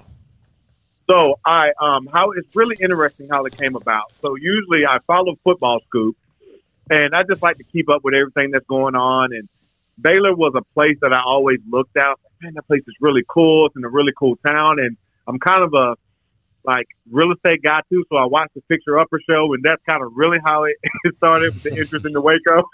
So to be brutally honest, that's how it started. I was like, man, they look pretty good, and you would hear them winning games, and you know all the stuff with Matt Rule going to Carolina because we're right there, and some other guys I knew that were kind of part of that job. So I kind of kept up with that, and once it came up on Football Scoop, and I said, oh, that's interesting. And I had just talked to a friend of mine about just future, how you prepare yourself, put yourself in position to make moves, and, how you pay attention and staying focused, just doing futuristic type stuff. And he happened to be in my office at that time having coffee because I had made him some coffee. And I asked him, did he know someone here? And it was, I believe it's Austin Thomas. I never got to meet him, but I believe it's still Austin. And he said, hey, man, I'll call him right now. And he called him, and he said, yeah, we just got rid of our receiver coach, and, we're kind of looking. And it was interesting because at that point, usually when it comes on Football Scoop, it's kind of 3 days behind. Right. Like it's usually you already know who you want, and it was just like, okay, God, what are you doing? So, and then to go with that was Coach Terry Bowden, who was on staff, had just got the job at Louisiana Monroe. So he was obviously taking guys with him. So Coach Sweeney comes to practice, and he comes up to me and says, hey, I put your name in the hat for Terry. He's probably going to come talk to you. I said, okay, all right. And I thought immediately about my wife saying, hey, babe, we're about to leave Clemson and go to Monroe, Louisiana. And I was like, that's going to be a tough conversation. With my wife, like, oh, that's going to be a tough one. So I remember, so I walked over to him. I said, hey, Coach, do you know Dave Aranda? He said, yeah, we have the same agent. I said, okay, cool. He's like, why? I said, well, they just had a receiver coach spot open up. And, before I can get out of my mouth, just being him, he said, you want me to call him? I said, okay, but I know what that means with him. If you want him to do something, you better be ready because, like, he's going to make it happen, like, to the best of his power. And he's like, come in my office. We'll call him after practice. I said, okay. So I went into his office, and he sat me down and called him right then. I was like, dang, Coach moves fast. Like, he kind of said, hey, sit down. I'm calling right now. I was like, oh, gosh, you better be ready. So he didn't answer. Then he called his agent, and they have, obviously, they have the same agent. Then he talked to him about him and said, hey, he'll call me back. And then I guess Coach Aranda called him back once I got into the offensive meeting, and he said, be careful what you wish for. You're going to talk to Dave soon. I said, oh, man, it just got real. And then I asked a bunch of people about him that knew him and knew of him and just what kind of guy he was. And then once Coach Sweeney really gave the stamp of approval, I knew he was somebody I wanted to work for, because I wanted to have somebody that I can trust with my family. And then that was super evident after the first time Coach Aranda and I spoke. It was like, wow, okay, this guy loves his family, he loves his kids, and he loves people. And those are people that you can trust. It's not all about football, and it's not all about this, but I knew he would love the players, like he would do right by his people. And if you worked hard, that, you know, it was going to be something great. And went through the interview process, and the more I talked to him, the cooler he became. And it's like, man, this is awesome. And then the real final confirmation was when I got here, and we had our first staff meeting, that it was just incredible about the culture, the kids, the people, what the goal of this is. And that was kind of the final stamp that, like, you truly have made the right decision. Chancey, you got big news for the wide receivers. Tyquan Thornton announced that he's going to be coming back. What's the process for you as far as getting to know guys, beginning those relationships, and doing all that? How's that kind of operate, you know, when transitioning into Baylor? So I told everyone who would try to give me a rundown on the receivers, I said, I don't want to know anything. I want everyone to have a clean slate.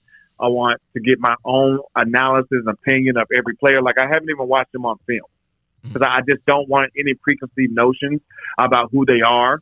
I just want to talk about who they like are as a person, like, you know, identifying who's the leaders, who are not the leaders, because we went through something similar last year at Clemson where Coach Grisham got the job and he was the new guy. And the guys I saw where guys just they felt they had a clean slate, and you got to see guys really thrive because of, you know, what may have happened in the past, but now everything was new. And you gave them level footing, and some of those guys really thrive. So that's what I want to do with our guys. Just give everyone, you know, equal footing. Like, hey, go out and make the plays, and then that way there's no saying that, hey, he liked this, he liked this guy, he liked that guy. Everyone's on the equal footing, and players will see who are making plays, and there won't be any discretion about that. Once you get to know them a little bit, which you're starting to do, and of course right now everyone's back on campus, and those will be, do you then go back and watch what they did during games as you start to look to the offense and what you're going to do? Maybe a little, but not much. Okay. We're running a totally different offense, and, you know, I told the guys, hey, we're in this together. We're learning this together. And, you know, it'll be pretty evident to see pretty quickly what guys can and can't do. You start with the fundamentals, and you work from there, and then guys will either get better or they won't. What's it like to catch a touchdown pass from one of the greatest quarterbacks in NFL history, in Brett Favre? It's amazing. I mean, the ball was always where it needed to be, and I got to lean back on some of my quarterback days, that, you know, kind of thinking what he was thinking. And he was kind of the inventor of the RPO before there were RPOs. Like, he would kind of look at you, and, you know, if that guy blitzes, I'm going to throw it. And if this happens, I'm going to throw it when there's a run call. So it was kind of my introduction to RPOs. And he got to speak at Clemson once, but I wasn't there yet. So I'm looking forward to crossing paths with him again. I do have a question for you. When I was I think it was probably my last year at college, I went to Florida State on National Signing Day. My roommates and I are sitting there waiting, like, okay, well, hopefully, you know, this Chancey Stuckey kid hits. And then you go to Clemson, and the first thing out of my mouth is, oh, he went with the wrong Bowden. What was it about What was it about Tommy Bowden that drew you to Clemson? And that's obviously been a great choice for you, because they've been a huge part of your life. You know, it's really hard to explain. Is that I just, you know, I have a saying, is that you know it when you see it and you know it when you don't. It's just I just kind of knew it. And then it wasn't confirmed until later in life that, you know, if I didn't go to Clemson, I wouldn't be right here where I am right now. And God just guided me there. My parents were great. And Willie Reed, if you remember him, was from the same hometown I was. And he didn't have a great experience there, so that kind of helped a little bit. But, Clemson just seemed like it was the right place. My mom loved Auburn. I had actually committed to Tennessee on my first visit, but then Coach Nick, Comrade Nick, told me to, just wait, take your visit. And ultimately ended up being Clemson was the right place for me. I didn't know why, but I just knew it was. Chancey, when people look at your wide receivers next season and what they do, what do you want the characteristics or what do you want the impressions to be for people who watch your players play every Saturday? I want them to be excited to watch us play. It's more about how we play. Do we play with class? Do we play with character? Are we working extremely hard? Are we competing? Are we making competitive plays? I want it to be where people are so excited that I don't know what the receiver, what's Ty going to do? What's RJ going to do? What's Fleece going to do? What's Javon going to do? It's like, what are these guys going to do today? Because I know it's going to be something so incredible that you just see the guys play so hard. And I want kids to say, hey, I want to grow up and play for the Baylor Bears because I see the way they play, and it's not like anything I've ever seen before. And I want that to be able to be the why for our group. I wanted to share something with you. On occasion, because of what our job is, and I know there's a fine line of parents who contact members of the media, but this was not in any way a negative. I got a text from one of the parents of a wide receiver who said that they felt more comfortable after one Zoom meeting with you last week among the parents than they have in a long, long time. What does that mean to you? That my why is in the correct place. Like the reason I do it is not about obviously want to win, but it's to make an impact on young people. And one of the huge things is to make their parents feel comfortable that their son is away and they're being watched over by somebody else. So I have a 4-year-old son. And if he has a babysitter, I go through all the checklists about that babysitter. That I'm leaving something that is so valuable and so important to me in the hands of someone else. Like I have to be sure that I'm sure that this person can handle my son. And I feel that's the same way with the parents and the players. Like they need to feel well and feel comfortable that their son is going to grow and become the best version of themselves and become a great football player. So that's kind of my why. And that's confirmation for me that, hey, you're in the right business. You've gotten to work with some really talented offensive coaches, Jeff Scott, Tony Elliott at Clemson. What did you pick up from them? Oh, it's so cool because Tony in particular is such a cerebral, awesome dude. He always has a great understanding of what needs to be said and what needs to be done, football aside, and how he interacts with the players, how he interacts as a dad. I mean, we would be in staff meetings, and his son would FaceTime, and he would stop the meeting and FaceTime with his son. And it taught me that it's way more than football, that if I can't win at home, then I'm definitely not going to win at the office. So they really taught me how to be a football coach, but how to be a father and husband first while being a football coach, which is a really unique dynamic that a lot of people don't really get. Chancey, what is your process, so to speak, with wide receivers? Like when you guys obviously start practicing, doing all that, what are kind of the steps that you're going to have in place or that you'll want to see as they progress over the next few months? I just want to see it become better at the fundamentals. That's what the key is. Then you add the talent. If you look at NFL receivers and you really break them down, they do the fundamentals at a high level, and then you add their talent to them. Mm-hmm. They work extremely hard at the small details of what it takes to get open. And I just want our guys to trust the process of, hey, everything starts with stance and starts. I have to start here to get to, I have to start at step 1 to get to step 10. It's a process. I can't go 1, 2, and then I'm at 8, then I'm at 10. It doesn't work like that. So it's kind of breaking them down and building them back up the correct way that I see fit, that each guy needs to be successful. That'll look different for everyone. I can't coach every person the same way. Right. The personalities aren't the same. No one has the same fingerprint. So I can't use some monotone, overarching kind of coaching philosophy to use on every player. It's moments when you pull them aside and talk to them. There are moments when you challenge them. There's moments when you really get after them. But they have to understand that it all comes from love and all that. You can never do that unless you get trust first. You see. Like if they, yeah. I'm sorry, go ahead. No, you go finish that. Go ahead.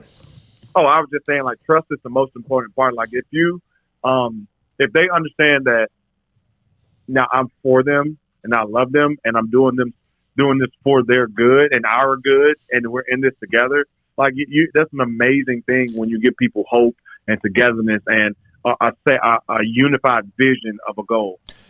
You've mentioned the why, and I mentioned the text that I got, and that kind of comes into play. Then you bump into a guy that you played a year in the NFL with, in Richard Bartell at a coffee shop.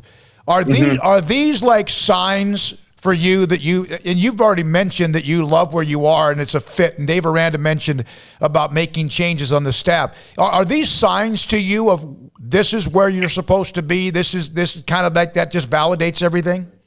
Oh, 1,000%. Like it's so much more than just, like just Baylor. You know what I mean? Like, this is an incredible town. There are great people here. Like, when it's one thing when you go do something on your own, because there are going to be hard days and you have to really question your why. But if you feel and know that God called you and your family there on those hard days, it's a lot easier to say, hey, I know I'm supposed to be here and I know my why. And I know people need me or counting on me, and it's an awesome place. Like, those are ingredients to just being incredible. And I just see what Baylor is and what it's going to be and what Coach Aranda is doing with the culture, and where we're going to be able to come back to this interview and listen to it and say, hey, we knew at that time that what Baylor was about to be. And I'm just looking forward to that time. Chancey Stuckey's the wide receivers coach at Baylor, came up from Clemson, played there, also a part of the National Football League. Does your age allow you to relate to athletes a little bit better? And then also, because you just haven't been out that long, that maybe you can relate to those parents as well as you can? For sure. I mean, that helps a lot. It helps that when you're a parent that you understand what a parent is going through. It helps that I played in the NFL and it's been at a relevant time and I can understand what's going on there. And it helps that I've done stuff outside of football that, hey, it's not just football, it's a whole conglomerate of stuff. And I think that does help. And, anytime you have a player and you can learn from someone that played in the NFL like that, that's your dream. Like, I love when I was in the NFL learning from other NFL players. So, someone that's played at the highest level and are willing to give you everything that they've got and learn, and I continue to learn, I think that does help me a lot. And my wife is awesome, and she gets it. She always reminds me, hey, check on the guys, make sure they know you're thinking about them, tell them you love them. And, she stays on me, because guys, you say, oh, I've done it enough, but the mom in her, the team mom in her, is kind of like, make sure those guys are okay, because I know what it would be like if my son was off at college and he was alone, especially like the freshmen, just making them feel like they're okay. Hey, it's going to be an awesome time. Like, we're about to work in school, and it's going to be one of the best top 3 to 5 years of your life. Chancey, did you have many previous friendships, relationships with anybody else on staff, or is this pretty much like a new group of faces to you as well?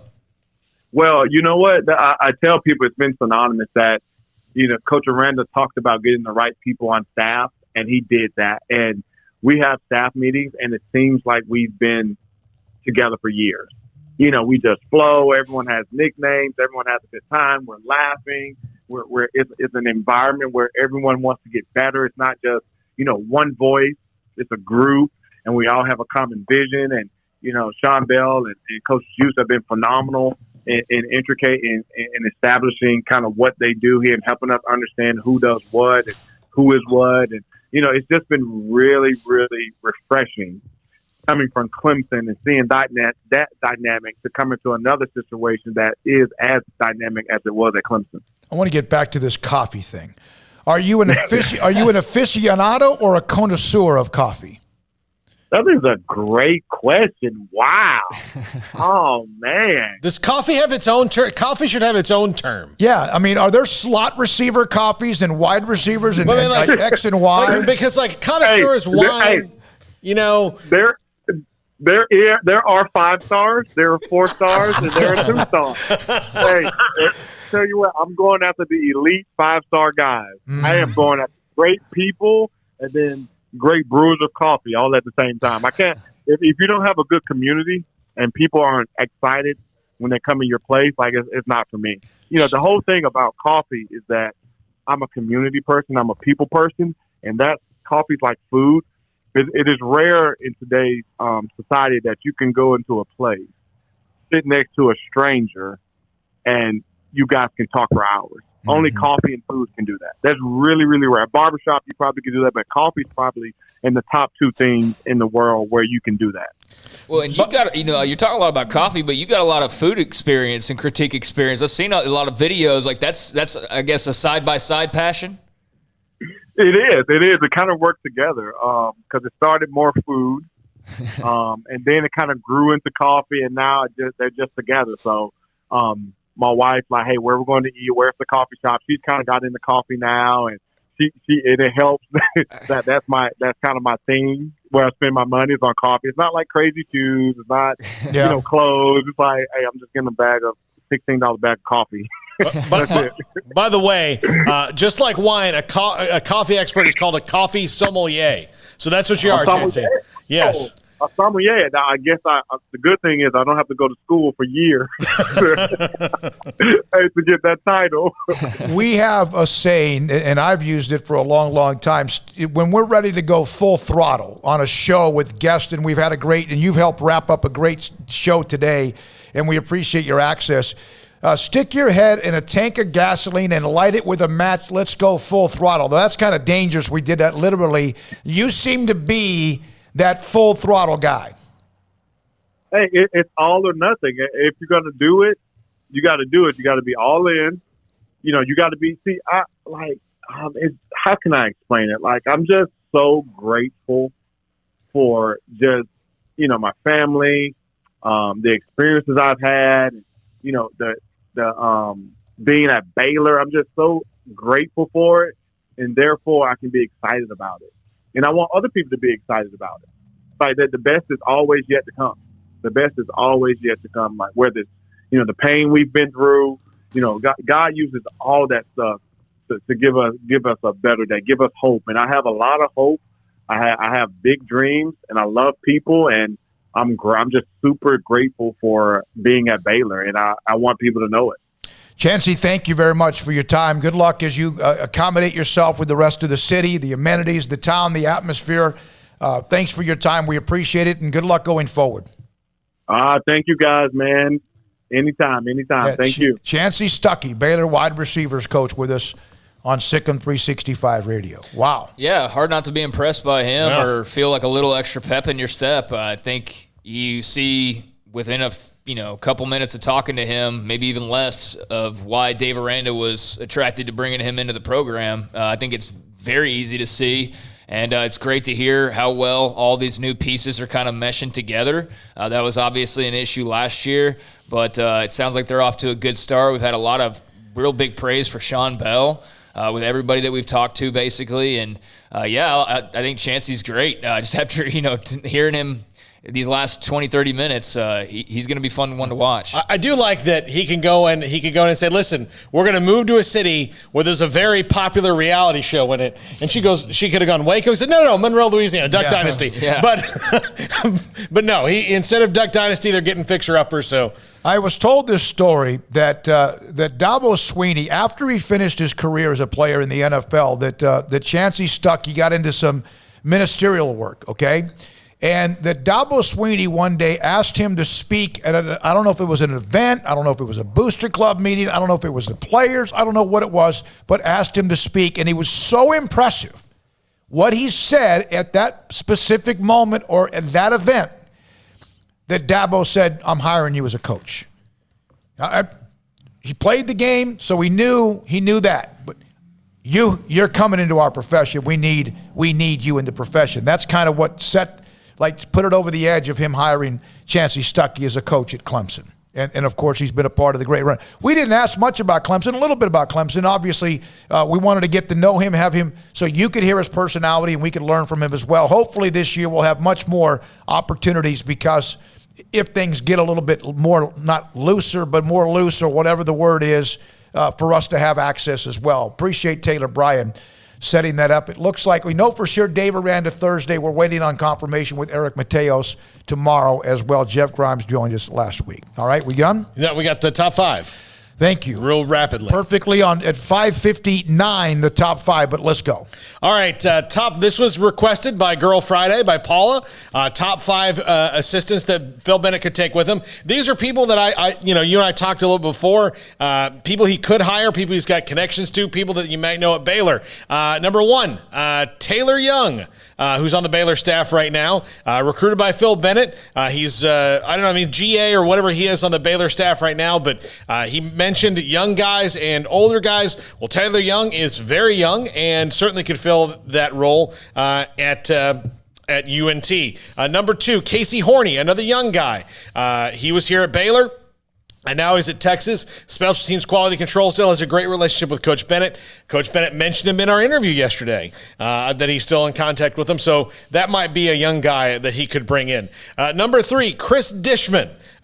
This would be an interesting one to me. He was with the New York Guardians, defensive back coach last year in the XFL, and brought up with in the college coaching by the Art Briles staff a few years back. And, of course, worked with Phil Bennett. Carlton Buckles is at Tulsa with Philip Montgomery, another, Phil Bennett guy, Carlton Buckles. And finally, I think a guy probably most closely aligned with his personality, I would say, Chris Acuff, who's the linebacker coach of Syracuse right now. Yeah, those are good names. And then there's a couple of former players. You mentioned Taylor Young is one. There's some that are very successful business people. So it would not be, unless they're just love of getting back into football. They've been so successful they can now go coach. Because at that level, it's not going to be a very high check. But North Texas, that's interesting. Craig, anybody of those? Acuff, if he could get, he's got Gush already. So anyone there? I think Taylor Young would be interesting just as far as the next step in his career. I don't know where Taylor sort of is in the process of becoming a coach and all of that, but he has been, doing that now for the last couple of years. So, at some point guys move on, they become, the tight ends coach somewhere, and then eventually an OC or a DC or whatever. So, Taylor would make a lot of sense. But all those former Baylor assistants, I think Casey Horney makes a ton of sense as well. Really all of them. But, if he could get Acuff in there along with Gush, that'd be a pretty stout little reunion, I think. But Taylor would be an interesting one just as far as the long play. He's currently a defensive graduate assistant on the staff with Dave Aranda. Some other former players are as well. But guys usually are for like 2 or 3 years, and then they move on to like their first regular gig. Yeah. Isn't that how we found Jeff Grimes when we looked at Jeff Grimes with Rice and A&M? And look, if he's going to hire a linebacker coach, that's a guy who can probably coach linebackers. Right. Acuff in Syracuse, that's a really nice opportunity there. But you never know. Maybe lured back to come back to Texas. Maybe he doesn't like that it's so damn cold. Yeah, maybe. I wouldn't, that's for sure. Thank you again, Connor Carruthers, for being here today, intern Connor, and also Jack, who used to be intern Jack, and no, it's now Jack McKenzie. He gets very upset when we use that. And then also Armstrong Sims, who's the one that helped set up the Fran Fraschilla Zoom. Thank you, Armstrong, as well. Fran Fraschilla, Zach Gelb. Also thanks to Jared Butler, Mark Vidal, Scott Drew, Dr. Jamie Harrison of the UL, John Murphy, Bill's voice play-by-play, David Hellman, and Chancey Stuckey. Man, appreciate it. Tomorrow, Mac Rose will join us, possibly Eric Mateos, among many others. For Paul Catalina and Craig Smoak, thank you for listening, and our amazing sponsors. Thank you for listening whenever you do, for however long it might be, and good night on SicEm365 Radio.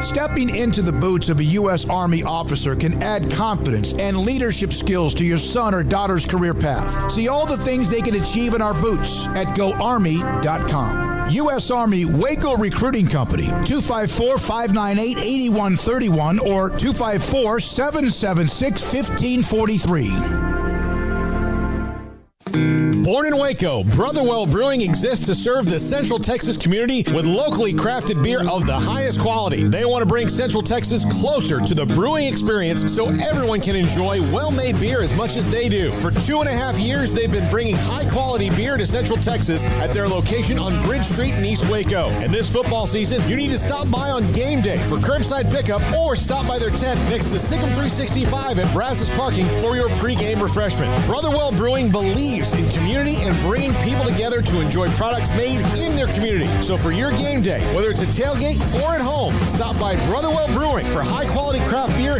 made right here in Central Texas, 400 East Bridge Street, and check them out online at brotherwell.com. Ideal MRI is a small family business right here in Central Texas. We're open to support you while lowering the cost of healthcare bills. When you need an MRI, ask your doctor for an Ideal MRI. Visit us at idealmri.com or call us at 833-IDEAL-MRI. Texas Farm Bureau Insurance has been proudly serving Texans across the state for over 60 years. Call 254-772-8090 to find an agent who will provide a free review of your auto, home, and life coverage.